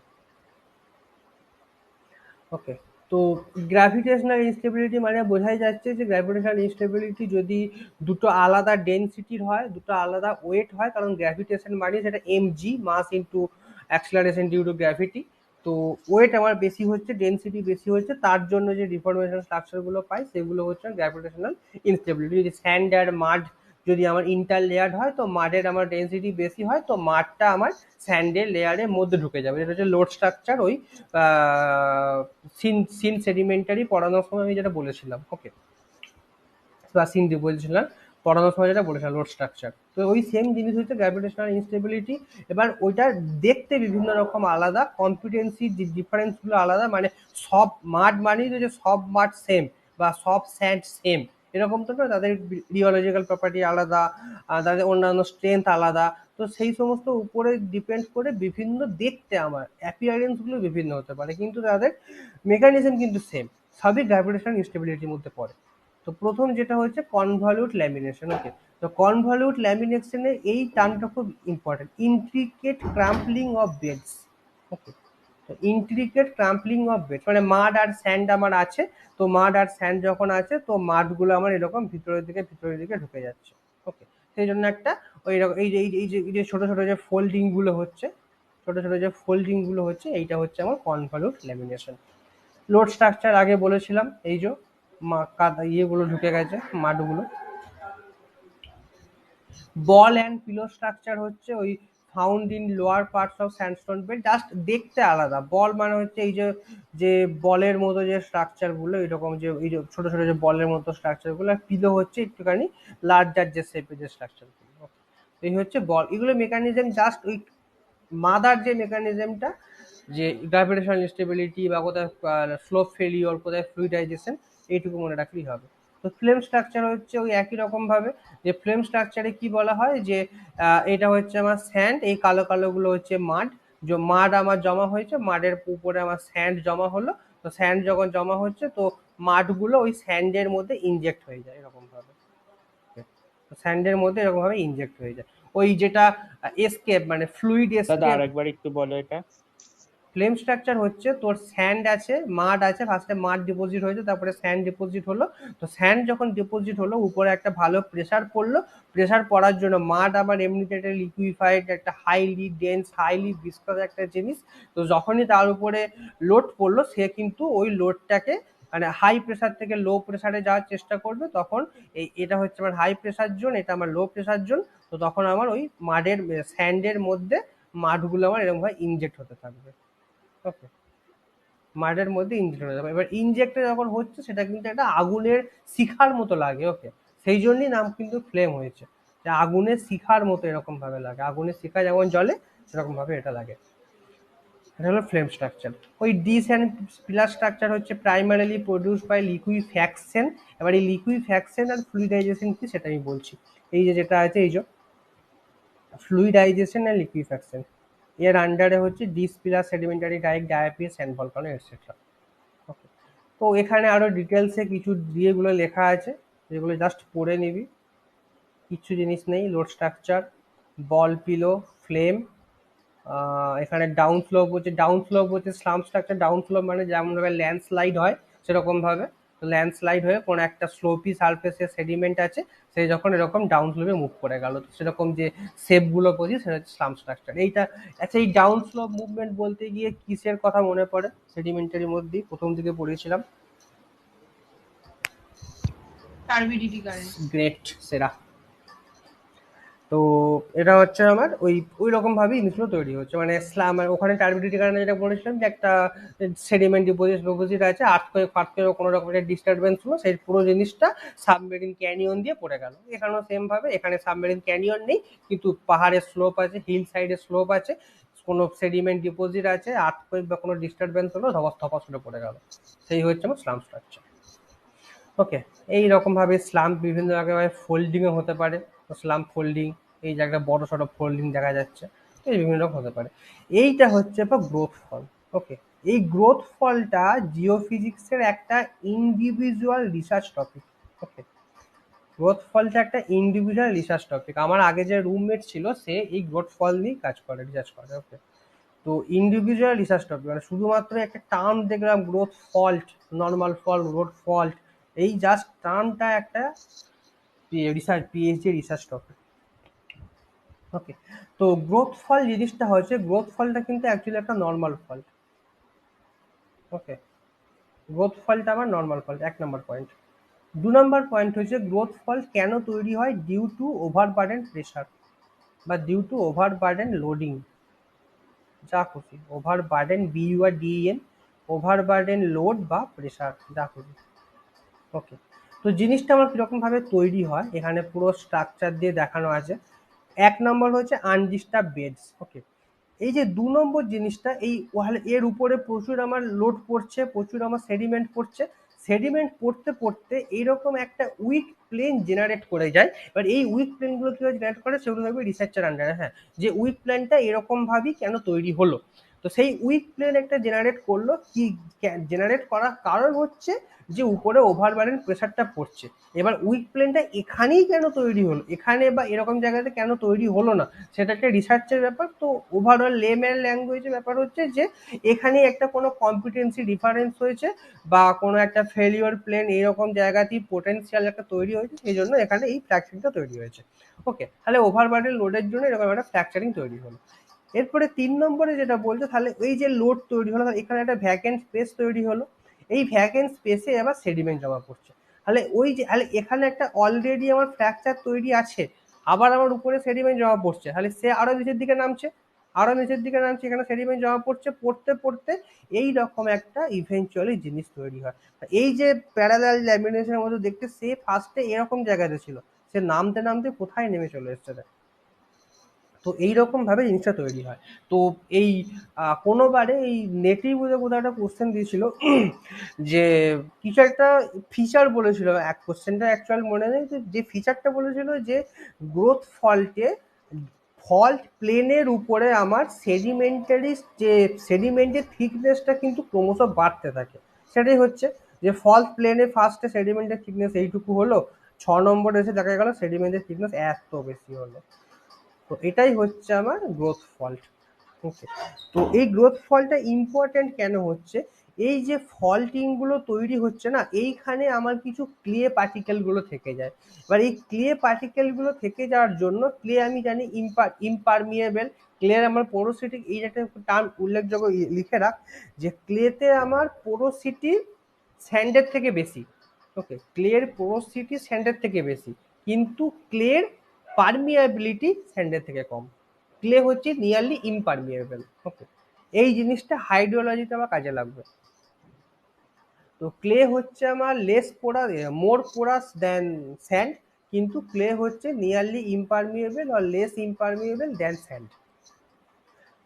ওকে, তো এইরকম জায়গাগুলোতে আমার ক্লে ফ্লে ডিপোজিট হয়ে যায়, তো সেই জায়গাগুলোর ইমপারমিয়েবল হয়ে যাবে। এই যে স্ট্রাকচারটা, এই যে স্ট্রাকচারটা তৈরি হলো, একটা অ্যান্টি ফর্মাল স্ট্রাকচার তৈরি হলো, তো এই রকম জায়গাগুলোতে আমার অয়েল অ্যান্ড গ্যাস কিন্তু এসে ডিপোজিট হতে পারে এইরকম জায়গাগুলোতে।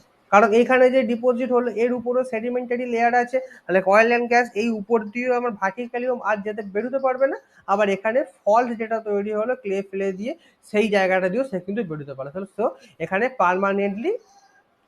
পার্মানেন্টলি আমার সিল্ড হয়ে গেল, আর এই যে জায়গাগুলো আমার ক্যাপ রক হিসাবে কাজ করলো।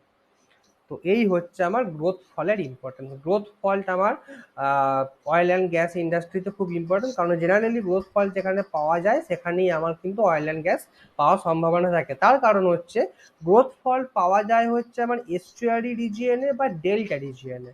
ওকে, তো ডেল্টা বা এস্টুয়ারি রিজিয়নে কেন পাওয়া যায়, কারণ ওখানে সেডিমেন্টের লোডটা খুব বেশি। ওকে, কারণ প্রচুর পরিমাণে সেডিমেন্ট, প্রচুর পরিমাণে ক্লে কিন্তু নদী থেকে আমার সমুদ্রে যাচ্ছে, তো সেই জন্য ওখানে সেডিমেন্টের লোডটা আমার খুব বেশি। তো সেই জন্য ডেল্টা রিজিয়ন, এস্টুয়ারি রিজিয়নগুলোতে আমার এই গ্রোথ ফলটা পাওয়ার চান্স থাকে। এবার ডেল্টা বা এস্টুয়ারি রিজিয়নগুলোতে আমার অর্গানিজমের পরিমাণে বেশি, কারণ কাছেই আমার সমুদ্র আছে, সমুদ্রে প্রচুর অর্গানিজম, তো ওই অর্গানিজমগুলো আমার ওই জায়গাটায় ডিপোজিট হয়ে অনেক মিলিয়ন স্কেলের ইয়েতে হয়ে সেটা আবার ডিকম্পোজ হয়ে মেটামরফোজ হয়ে সে কিন্তু অয়েল অ্যান্ড গ্যাস তৈরি করতে পারে। আর ওখানে গ্রোথ ফল থাকবে, তাহলে গ্রোথ ফল ওই অয়েল অ্যান্ড গ্যাসটাকে আমার ট্র্যাপিং করতে সাহায্য করে। তো সেই জন্য গ্রোথ ফল পাওয়া গেলে আমার অয়েল অ্যান্ড গ্যাস পাওয়ার একটা পোটেনশিয়ালিটি থাকে। ওকে, তো এই হচ্ছে গ্রোথ ফলের গল্প। ক্লিয়ার সবার কাছে? হ্যাঁ দাদা। ওকে,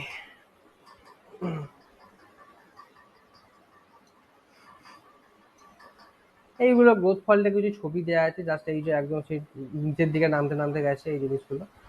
এরপর হচ্ছে overturn and deformed foreset bedding. Okay, এটা হচ্ছে আমার এই ফ্লুইড ফ্লো দিয়ে তৈরি হয়। এই যে কোথায় ছিল, এই যে ফ্লুইড ফ্লো,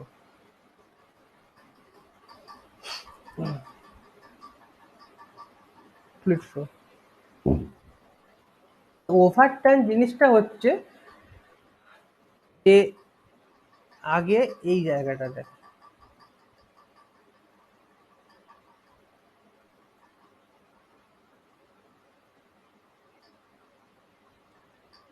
okay, এই যে এখানে দেখানো আছে original position of foreset. Okay, তো এই জিনিসটা আমার অরিজিনালি ডিপোজিট করছে। তো এইটাকে যদি আমি এক্সটেন্ড করি, তো এই জিনিসগুলো সব হচ্ছে আমার অরিজিনাল পজিশন, এই লাল দাগটা নিচেরটা, এগুলো সব হচ্ছে অরিজিনাল। এরপরে হুট করে আমার ফ্লো স্ট্রেংথ বেড়ে গেল, ওকে, ফ্লো ভেলোসিটি বেড়ে গেল। ফ্লোর ভেলোসিটি বেড়ার জন্য এই যে ফোর্স সেটটা, এই ফোর্স সেটটাকে সে পুরো ঘুরিয়ে এরকম করে দেয়। ওকে, ফোর্স সেটটাকে ঘুরিয়ে এরকম করে দেয়। এইটা হচ্ছে আমার ওভারটার্ন বা ডিফর্মড ফস বেডিং, ওই ফ্লো স্ট্রেংথ বেড়ে যাওয়ার জন্য। এই জিনিসগুলো এরকম ভাবে ডিপোজিট করেছিল। এই এটা আমার অরিজিনাল, এই যে অরিজিনাল, মানে আমার ডান দিক থেকে বাঁ দিকে গেছে ফ্লো। তো এই নিচটা আমার হচ্ছে, এইটা কোথায় গেল,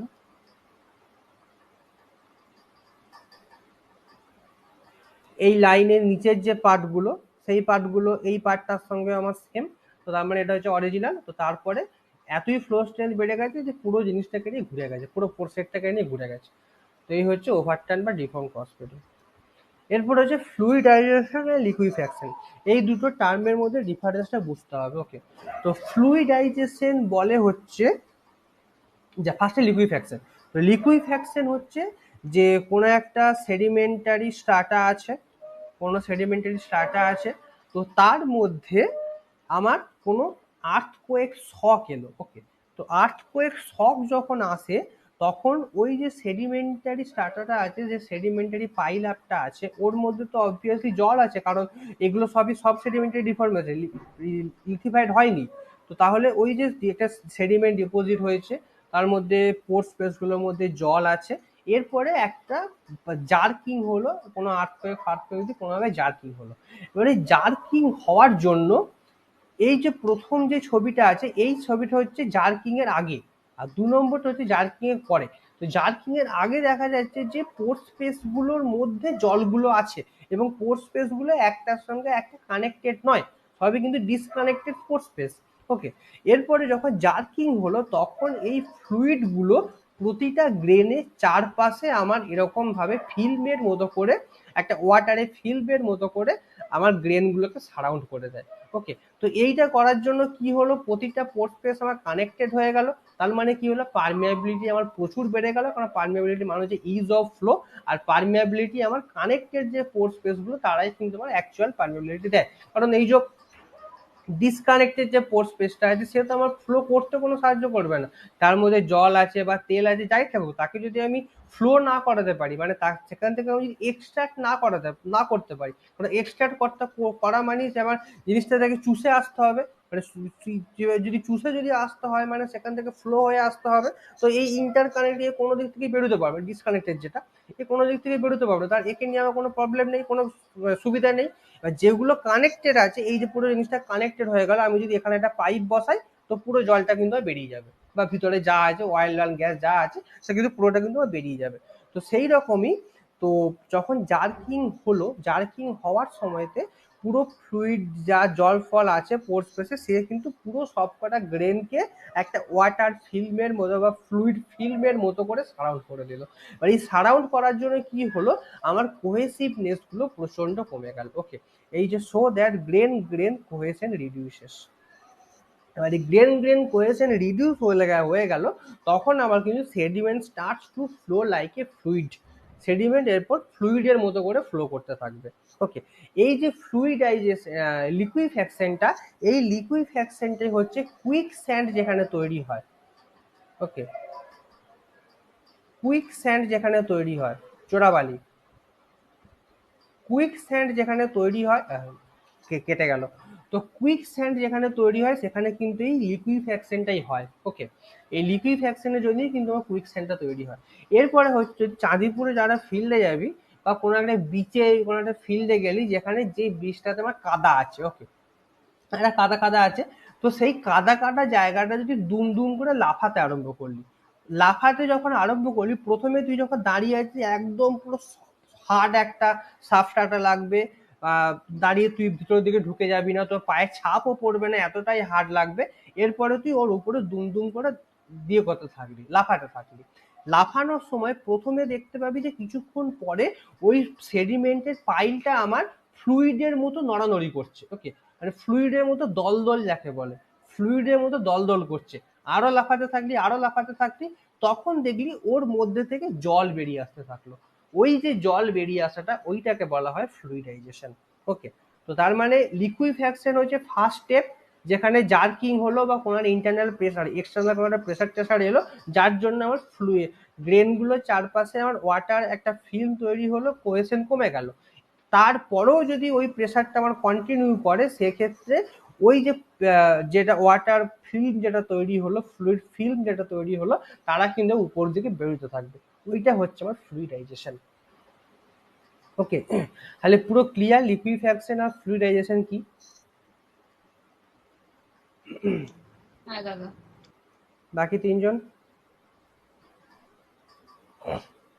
হ্যাঁ দাদা। ওকে, তো এই হচ্ছে লিকুইফ্যাকশন এবং ফ্লুইডাইজেশন। ওকে, কুইক স্যান্ড হচ্ছে আমার লিকুইফ্যাকশন, আর এরকম ওই সেডিমেন্টের মধ্যে যখন দুম দুম করে লাফাচ্ছি জল বেরিয়ে আসে, এটা ফ্লুইডাইজেশন।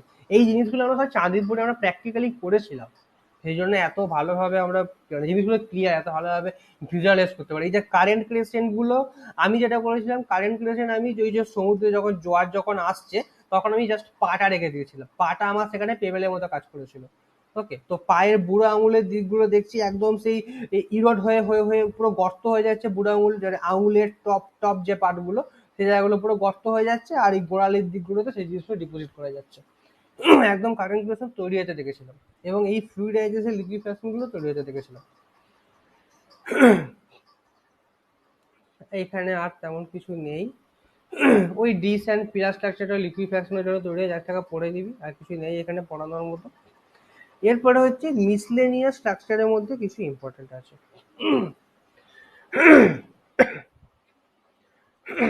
আচ্ছা, অ্যাডহেশন রিপিল কেন রিপিল নয়? ওয়েট স্যান্ড গুলো ওই ইসে কি বলে উপর দিয়ে যে ব্লো করে যায় পার্টিকেল গুলোকে নিজের মধ্যে অ্যাডহেয়ার করে নেয়, actual repel formation mechanism follow করে না তাই। ওকে, কোথায় পাওয়া যায় অ্যাডহেশন রিপিল?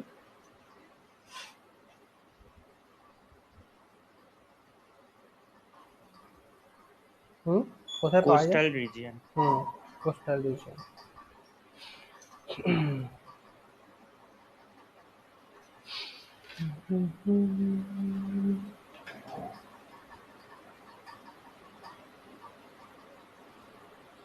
ওকে, এরপরে হচ্ছে syneresis crack, mud crack, desiccation crack, এই জিনিসগুলো।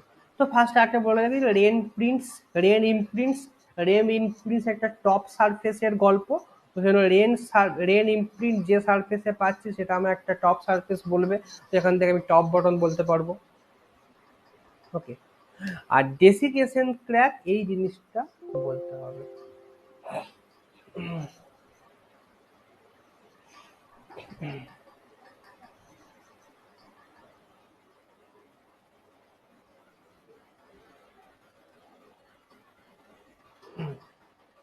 সিনারেসিস ক্র্যাকের ছবি চাই একটা, দেয়া নেই এখানে। সিনারেসিস ক্র্যাকের সময়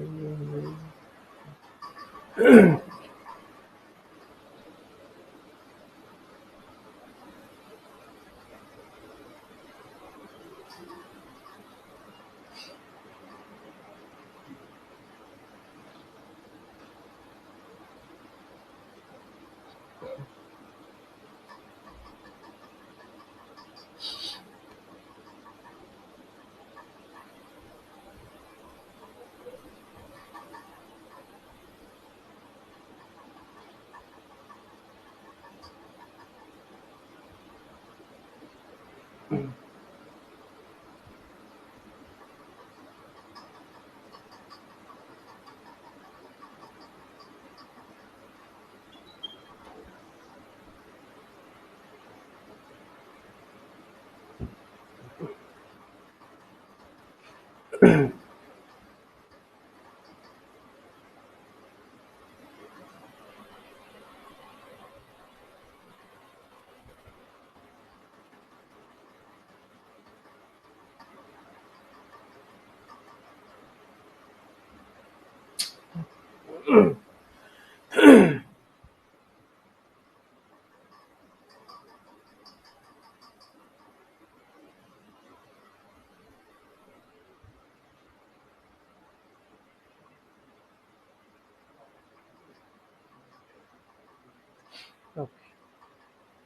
তো প্রথমটা হচ্ছে আমার মাড ক্র্যাক, প্রথমটা হচ্ছে মাড crack or desiccation crack, DESICCATION।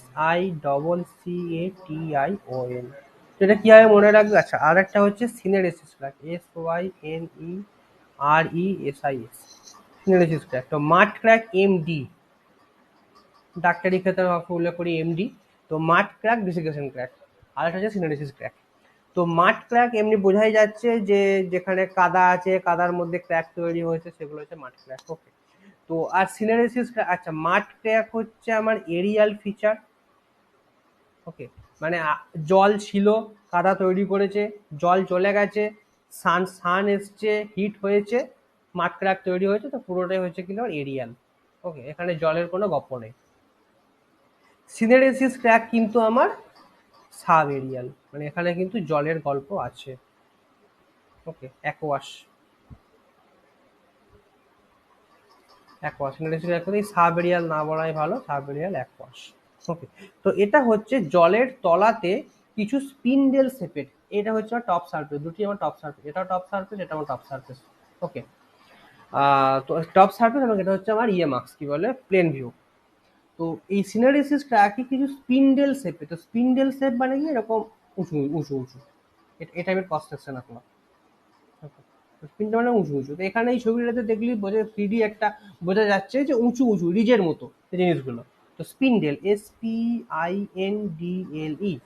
তো সিনারেসিস ক্র্যাক হচ্ছে স্পিন্ডেল শেপের যে ক্র্যাকগুলো আমি দেখতে পাই, সেগুলো হচ্ছে সিনারেসিস ক্র্যাক। তো সিনারেসিস ক্র্যাক কিভাবে তৈরি হয়?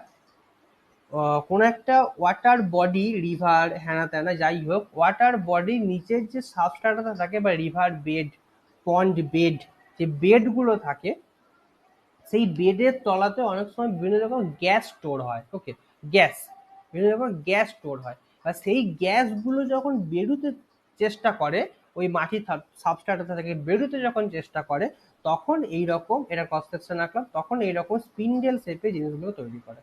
এখানে যেটা দেখা যাচ্ছে, রিজের মতো জিনিসগুলো তৈরি করে। ওকে, কারণ নিচ থেকে আমার সেডিমেন্টটা, গ্যাসটা আমার উপরের দিকে চাপ দিচ্ছে, তো যে সেডিমেন্ট আছে সেডিমেন্টটা উপরের দিকে ওরকম রিজের মতো বা স্পিন্ডেলের শেপের মতো হয়ে জিনিসটা তৈরি হলো। এবং তৈরি হওয়ার সময় এই রকম জায়গাতে কোনো একটা জায়গাতে লিক তৈরি হলো বা ফাঁক তৈরি হলো, গ্যাসটা আমার বেরিয়ে গেল, কিন্তু ওই রকম রিজ শেপটা আমার থেকে গেল, স্পিন্ডেল শেপটা আমার থেকে গেল। তো এইটা হচ্ছে সিনারেসিস ক্র্যাক, যেটাকে অ্যাকোয়াস ক্র্যাক, জলের তলাতে হয়। Mud crack, desiccation crack, Arial, পুরো সাবসারফেস, পুরো একদম সারফেসিয়াল ফিচার, এরিয়াল ফিচার, সারফেসের উপরে তৈরি হচ্ছে, জলের কোনো গপ্প নেই। এরপরে মাড ক্র্যাক হচ্ছে, যেটা মাড ক্র্যাকে যেটা বলা হয়, mud crack can't cross cut, can not cross cut. Okay, can not cross cut. আর সিনারেসিস ক্র্যাক হচ্ছে ক্যান ক্রস কাট, ক্রসটাকে আমি এক্স দিয়ে লিখলাম। তো ক্যান ক্রস কাট, তো ক্রস কাট মানে হচ্ছে, এই ছবিটাকে খুব ভালোভাবে দেখলে দেখতে পাবি যে এইখানে একটা ইয়ে আছে, সে কিন্তু এরকম ভাবে গেছে, আবার এই জিনিসটা এরকম ভাবে গেছে। এরকম ছবি আরো আছে, এটা এরকম আছে, এটা এরকম আছে, আবার এইটা এরকম গেছে, এটা এরকম আছে। তো এই জিনিসগুলো হচ্ছে ক্রস কাটের মধ্যে পড়ে, যে একটা ক্র্যাক আছে তার মধ্যে আরেকটা ক্র্যাক এরকম ভাবে কাট করলো, এটা হচ্ছে ক্রস কাট। সেই জিনিসটা কিন্তু মাড ক্র্যাকে একটাও দেখতে পাবি না। এই দেখ, এখানে এসে টার্মিনেট করে গেছে, সে কিন্তু আর প্রপাগেট করতে পারেনি, এসে টার্মিনেট করে গেছে। এখানে এসে টার্মিনেট, এখানে এসে টার্মিনেট, এখানে এসে টার্মিনেট। তো কেউ কিন্তু কাউকে ক্রস কাট করছে না। ওকে, তো এই জিনিসটা কেন হয়? মাড ক্র্যাক বা ডেসিকেশন ক্র্যাক, আমি বললাম যে এখানে জলের কোনো গল্প নেই, এর উপরে কোনো ওয়াটার কলম নেই, যেটা আছে এয়ার কলম। ওকে, যার উপরে এয়ার আছে। তো ক্র্যাক কেন তৈরি হয়? ক্র্যাক তৈরি হয় হচ্ছে একটা কোনো জায়গাতে স্ট্রেস হয়েছে, কোনো একটা জায়গাতে প্রচন্ড প্রেসার ক্রিয়েট হয়েছে, সেই প্রেসারটা রিলিজ করছে, সেই প্রেসারটা ক্র্যাকটা জেনারেট করার মাধ্যমে সেই প্রেসারটাকে রিলিজ করছে, সেই জন্য সেরকম ভাবে ক্র্যাক তৈরি হয়। এই যে কোনো একটা বোতল বা কোনো একটা পেনকে যদি আমি বেন্ড করতে থাকি, একটা সার্টেন লিমিট পর্যন্ত সেই বেন্ডটা আমার সহ্য করবে পেনটা, যেটাকে ইয়েল স্ট্রেংথ বলা হয়, অতটা পর্যন্ত সহ্য করলো। সহ্য করা যতক্ষণ ইল স্ট্রেংথ পেরিয়ে গেল সে কিন্তু আমার ফ্র্যাকচার দিয়ে দিল। মানে ওই যে বেন্ডে আমার যে প্রেসারটা বা বেন্ডে আমার যে স্ট্রেসটা ক্রিয়েট হয়েছিল, সেই স্ট্রেসটা বা প্রেসারটা স্ট্রেন তৈরির মাধ্যমে আমার কিন্তু সে রিলিজ করলো, এখানেও ফ্র্যাকচার তৈরি করার মাধ্যমে সে রিলিজ হচ্ছে। তো সেম ভাবে মাড ডেসিকেশন ক্র্যাকও প্রেসার রিলিজ করার জন্য হয়, সিনারেসিস ক্র্যাকে গ্যাসের মাধ্যমে প্রেসারটা রিলিজ করার মাধ্যমে সিনারেসিস ক্র্যাক হয়। তো মাড বা ডেসিকেশন ক্র্যাকে উপরের লেয়ারটাতে আমার এয়ার আছে, যে এয়ার কিন্তু কোনো রকম তাকে কোনো বাধা দেয় না। ওকে, কারণ হচ্ছে আমরা যদি একটা ওয়াটার কলমের মধ্যে থাকি তাহলে কিন্তু এই বুঝতে পারবো যে ওয়াটার কলমের মধ্যে আছি, কারণ ওয়াটার কলম কিন্তু আমাকে সমস্ত কিছু হাত পা নাড়াতে কিন্তু বাধা দেবে, এয়ার কিন্তু আমাকে বাধা দেয় না। ওকে, তাহলে মাড বা ডেসিকেশন ক্র্যাকে আমার উপরের যে সারফেসটা আছে, উপরের সারফেসটা দিয়ে সে কিন্তু ইজিলি প্রেসারটাকে রিলিজ করতে পারে, ভার্টিক্যালি সে কিন্তু প্রেসারটাকে রিলিজ করতে পারে। তো প্রেসার যদি ভার্টিক্যালি সে রিলিজ করে দিতে পারলো, তাহলে ল্যাটারালি প্রেসারটাকে রিলিজ করার জন্য কোনো রকম অন্য কোনো একটা উইক প্লেনকে কাটার কোনো দরকার হচ্ছে না, কারণ সেই যে জায়গাতে তৈরি হলো সেখানে ভার্টিক্যালি আমার প্রেসারটা রিলিজ করে দিল। কিন্তু সিনারেসিস ক্র্যাকের ক্ষেত্রে উপরে কিন্তু একটা ওয়াটার কলম থাকে, ওয়াটার কলম মানে একটা হিউজ প্রেসার থাকে, সেই প্রেসার তাহলে নিচ থেকে গ্যাসটা বেরোনো ট্রাই করছে, উপর থেকে ওয়াটার প্রেসার গ্যাসটাকে বেরোতে দিচ্ছে না। তাহলে গ্যাসটাকে তো বেরোতে হবে কোনো রকম, যখন প্রেসার খুব বেড়ে যাচ্ছে তখন গ্যাসটাকে কোনোভাবে বেরোতে হবে, তখন সে ওই ক্র্যাক গুলোকে ল্যাটারালি মুভ করায়। ল্যাটারালি মুভ করানো হচ্ছে যখন কি একটা এক্সিস্টিং ফ্র্যাকচার আছে, সেই এক্সিস্টিং ফ্র্যাকচারের মধ্যে দিয়ে সে আবার তাকে ক্রস কাট করে বেরিয়ে গেল, কারণ হচ্ছে তার উপরের দিক দিয়ে কোনো রকম প্রেসার রিলিজটা সম্ভব হচ্ছে না, কারণ সেখানে ওয়াটার কলম আছে, তাকে আমাকে ল্যাটারালি প্রেসারকে রিলিজ করতে হবে। তো এই হচ্ছে আমার সিনারেসিস ক্র্যাক। সিনারেসিস ক্র্যাকে জল থাকে, ভার্টিক্যালি প্রেসার রিলিজ করতে পারে না, ল্যাটারালি করতে হয়, তাই আমাকে ক্রস কাট করতে হয়। মাড বা ডেসিকেশন ক্র্যাকে উপরে আমার এয়ার আছে, কোনো রকম রেজিস্ট্যান্স নেই, উপর দিক দিয়ে পুরো প্রেসারটাকে রিলিজ করতে পারবো, আমার ল্যাটারাল মুভ করার কোনো দরকার নেই। যেটা মাড বা ডেসিকেশন ক্র্যাকে আমার কিন্তু কোনো ক্রস কাটিং পাওয়া যায় না। ওকে, ক্লিয়ার? হ্যাঁ দাদা। বাকি 3? হ্যাঁ দাদা। ওকে, বলতে বলতে আমি হাঁপিয়ে গেছিলাম, জল খাই।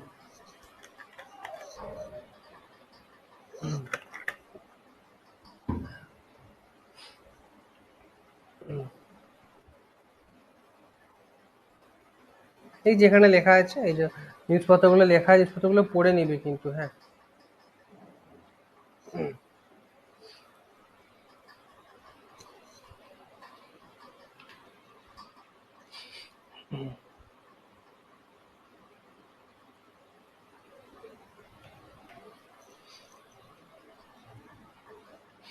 এরপরে হচ্ছে রিল মার্কস।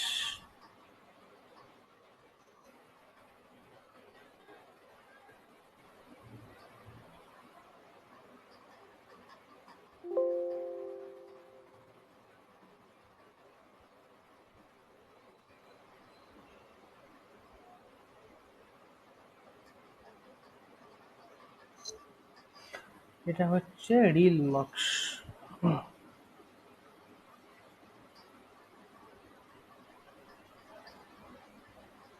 তো রিল মার্কস কি বলা হয়? তো রিল মার্কস আমার পাওয়া যায় হচ্ছে ওই টাইডাল ফ্ল্যাট বিচ এইসব রিজিয়নে। ওকে, এরকম একটা কোনো বিচ আছে, ওকে, একটা স্লোপি বিচ আছে, এইদিকে আমার সি, এইদিকে আমার ল্যান্ড। ওকে, তো এবার টাইডে যখন জল এলো, আমার জল এত দূর পর্যন্ত এলো। ওকে, জল আমার এত দূর পর্যন্ত টাইডে আমার জল এলো।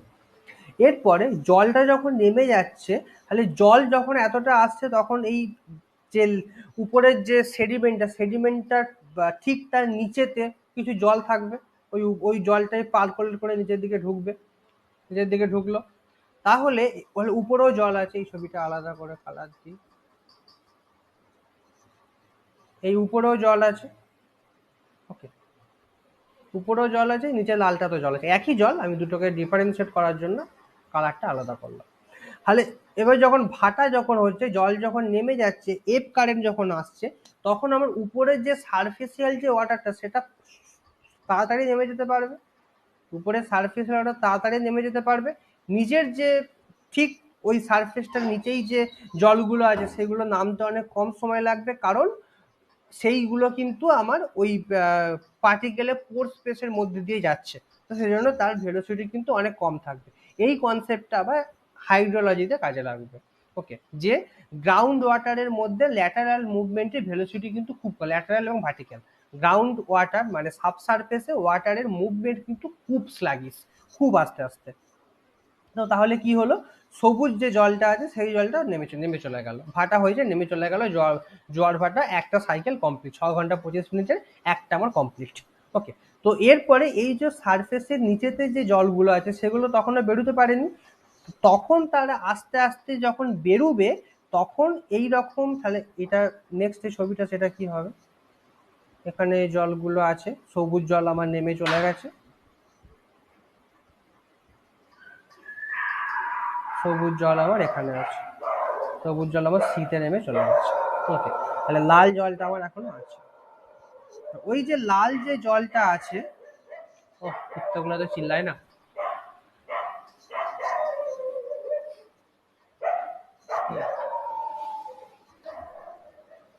তো ওই যে লাল যে জলটা আছে, তো সেই লাল জলটা এরপরে আস্তে আস্তে এই সারফেসের উপর দিয়ে আস্তে আস্তে বেরিয়ে এসে সে কিন্তু বেরোতে থাকবে, ওকে, আস্তে আস্তে সারফেসের উপর দিয়ে আস্তে আস্তে সে কিন্তু বেরোতে থাকবে।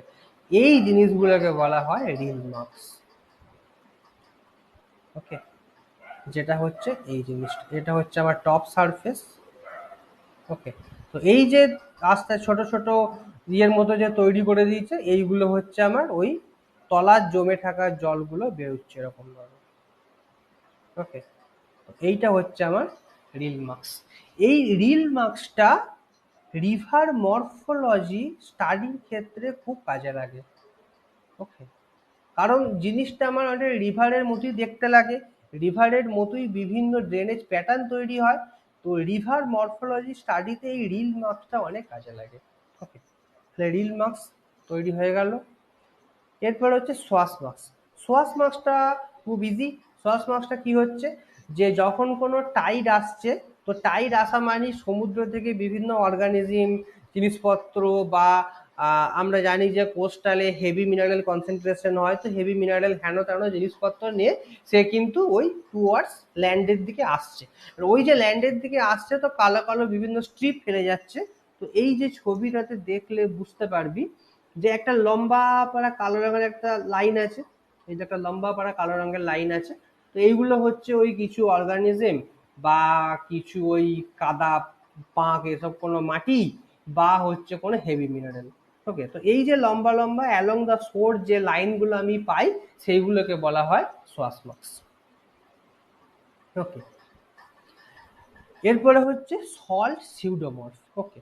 তো এই সল্ট সিউডোমর্ফটা পাওয়া যায় হচ্ছে observe at sole of the bed, okay. তো এটা একটা সোল মার্কসের মধ্যে পড়ে, কিন্তু এ কিন্তু কোনো ইরোশনাল বা ডিপোজিশনাল কোনো স্ট্রাকচার নয়, ওকে। এটা একটা সল্ট সিউডোমর্ফ, সেই জন্যই এগুলোকে মিসলেনিয়াস স্ট্রাকচারের মধ্যে বলা হয়, এগুলোকে না বলা হয় ইরোশনাল, না বলা হয় ডিপোজিশনাল। এই যখন থেকে মিসলেনিয়াস শুরু করেছি এখান থেকে এদেরকে না বলা হয় ইরোশনাল, না বলা হয় ডিপোজিশনাল। তো সল্ট সিউডোমর্ফ কি আছে, তো কোনো একটা মনে কর হ্যাঁ কোনো একটা বেসিন আছে, ওকে, কোনো একটা সি বেসিন পন্ড হ্যানা ত্যানা বেসিন আছে, তো সেই বেসিনে আমার একটা জল আছে, ওকে। এবার কোনো কারণে এই বেসিনের ইভাপোরেশন রেট আমার খুব বেশি হয়ে গেল, কারণ এভাবে রেট আমার বেশি হয়ে গেল এবং সঙ্গে সঙ্গে বেসিনটা আমার একটা ক্লোজড বেসিন হয়ে গেল, ওকে। তার মানে কোনো ফ্রেশ কোনো ওয়াটার, বা সেটা নদী থেকেই হোক বা সমুদ্র থেকেই হোক, ফ্রেশ কোনো ওয়াটার আর এই বেসিনটার মধ্যে ঢুকতে পারছে না, তা ক্লোজড বেসিন, ইভাপোরেশন রেট খুব বেশি হয়ে গেছে এবং এই যে বেসিনটা, এই বেসিনটা কোনো একটা ওই সমুদ্রের কাছাকাছি, তো তার মানে এটা একটা সল্টি ওয়াটার আছে। তাহলে ইভাপোরেশন যদি বেশি হয়, আমার জল বেরিয়ে যাচ্ছে, পড়ে থাকছে সল্ট, কারণ সল্ট আমার কোনোদিন বাষ্পীভূত হতে পারে না, ইভাপোরেট হতে পারে না।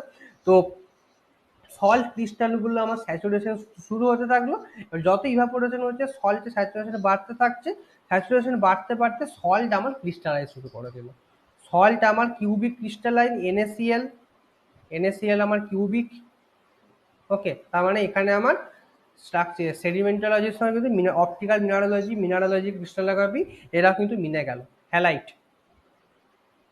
ওকে, কিরকম ভাবে মিলছে দেখ জিনিসগুলো। তো NaCl কিউবিক, তো কিউবিক বিভিন্ন ক্রিস্টাল আমার তৈরি করলো। ওকে, কিউবিক ক্রিস্টাল আমার তৈরি করে এই বেডের তলাতে আমার একে একে করে জমতে থাকলো। ওকে, জমতে থাকলো। তার পাশে আরো প্রচুর সেডিমেন্ট আছে, প্রচুর সেডিমেন্ট আছে, জমতে থাকলো। এরপরে হচ্ছে ওই যে কিউবিক যে ক্রিস্টালগুলো আছে, এবার অনেক সময় দেখা যায় ওই কিউবিক ক্রিস্টাল যে যে শেপটা তৈরি করলো, ওই শেপটা কিউবিক জায়গাটা থেকে সল্টটা আমার কোনো কারণে ডিজলিউশন হ্যানা কারণের জন্য কোনো কারণে সল্টটা আমার বেরিয়ে গেল, শেপটা আমার থেকে গেল। ওকে, ওই যে শেপটা থেকে গেল, ওর মধ্যে আবার অন্য কোনো ক্রিস্টাল, অন্য কোনো সেডিমেন্ট জমা করতে পারলো, বা অ্যাকচুয়াল সল্টটাই আছে। তো ওই রকম ভাবে একটা সল্ট সিউডোমর কোনো একটা বেডের বটমে আমার ওই ক্রিস্টাল স্ট্রাকচারগুলো ওরকম ভাবে তৈরি হতে থাকে। এই যে ছবিটা এখানে দেখানো আছে। ওকে, এই যে কিউব কিউব কিউব কিউব যে ছবিগুলো আছে, এই ছবিগুলো আমার দেখানো আছে। ওকে, তো এইটা হচ্ছে bottom of the bed. Okay, clear? Sole of the bed আমার তৈরি হয়, কোনো একটা বেডের সোল পোর্শনে তৈরি হয়। তো এই হচ্ছে আমার সল্ট সিউডোমর্ফ। আর কিছু নেই, রিল সোয়াস বলে দিয়েছি। এইটা হচ্ছে ওই পুরো জিনিসটার মানে এই প্রাইমারি স্ট্রাকচারাল ডিপোজিশনাল এনভায়রনমেন্ট। কারণ প্রাইমারি তোদের বোধহয় একটা ডিপোজিশনাল এনভায়রনমেন্ট বলে কোনো একটা নতুন টপিক, নতুন না, একটা টপিক বোধহয় আছে ডিপোজিশনাল এনভায়রনমেন্ট। তো প্রাইমারি স্ট্রাকচার থেকে কি করে ডিপোজিশনাল এনভায়রনমেন্টকে ইন্টারপ্রেট করা হয় সেটা কিন্তু আমি আগের ক্লাসেই যখন ইন্ডিভিজুয়াল স্ট্রাকচারগুলো বলছি তখন আমি বলে দিয়েছিলাম, যেমন রিপিল কোথায় পাওয়া যায়, ওয়েভ, কারেন্ট, সোয়াস মাস কোথায়, আবার এদিকে ফ্লুট কাস্ট কোথায়, হ্যানা ত্যানা জিনিসগুলো বলে দিচ্ছে। সেই জিনিসটাই এখানে ইয়ে করে লেখা আছে, কি বলে, সামারি করে লেখা আছে এই দুটো পাতাতে। ওকে, এই জিনিসটাকে পড়ে নিস। তো এইটা শেষ করার মাধ্যমে প্রাইমারি সেডিমেন্টারি স্ট্রাকচার খতম। ওকে, আবার 88 পাতার PDF ছিল পিপিটি। তো এরপরে আমি শুরু করব, কি শুরু করব, কার্বনেট থেকে তো অ্যাজ সাচ কোশ্চেন দেয় না, তো সেডিটা এখন তোরা রিভিশন দিতে থাক। এরপর আমি শুরু করব হাইড্রোলজি, কারণ হাইড্রোলজির অঙ্কগুলো খুব ইম্পর্টেন্ট, ওটা প্র্যাকটিস করতে টাইম লাগবে একটু।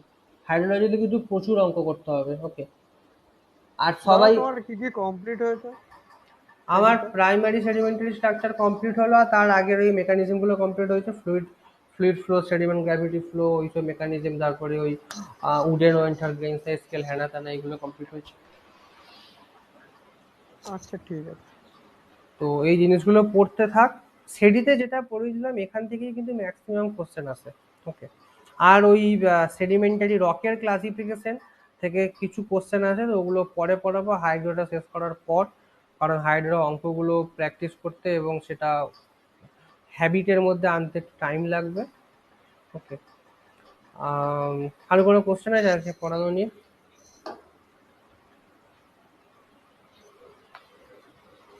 আর প্রচুর ভাবে কিন্তু রিভিশন দিতে থাক, রিভিশন কিন্তু অভাব হচ্ছে কয়েকজনের। এরপরে যদি তখন সেডি প্যাল যখন চাপবে তখন কিন্তু এগুলো রিভিশন দেওয়ার টাইম পাবি না। তো এখনই এই আগস্ট, সেপ্টেম্বর, অক্টোবর এই 3টে মাসই টাইম, যেখানে ওই দুটো পার্ট বাদ দিয়ে বাকি যেগুলো কনসেপচুয়াল পার্ট সেগুলোকে যেন পুরো মাথার মধ্যে গেঁথে থাকে। কারণ লাস্ট মাসে যদি ওই সেডি প্যালের সঙ্গে এই কনসেপচুয়াল পার্টগুলোকে করতে হয় তাহলে কিন্তু গেল, ওখানেই কিন্তু গল্প শেষ। তো এই কনসেপচুয়াল পার্ট মানে পেট্রোলজি পার্ট যেন খুব ভালোভাবে তৈরি থাকে, পেট্রোলজি পুরো কনসেপচুয়াল, পেট্রোলজি যেন পুরো ভালোভাবে তৈরি থাকে, সফট রক বা হার্ড রক যাই বলি, পুরো ভালোভাবে তৈরি থাকে। আর ইয়ে কি করছিস মানে কি বলে, MCQ প্র্যাকটিস কার কি অবস্থা?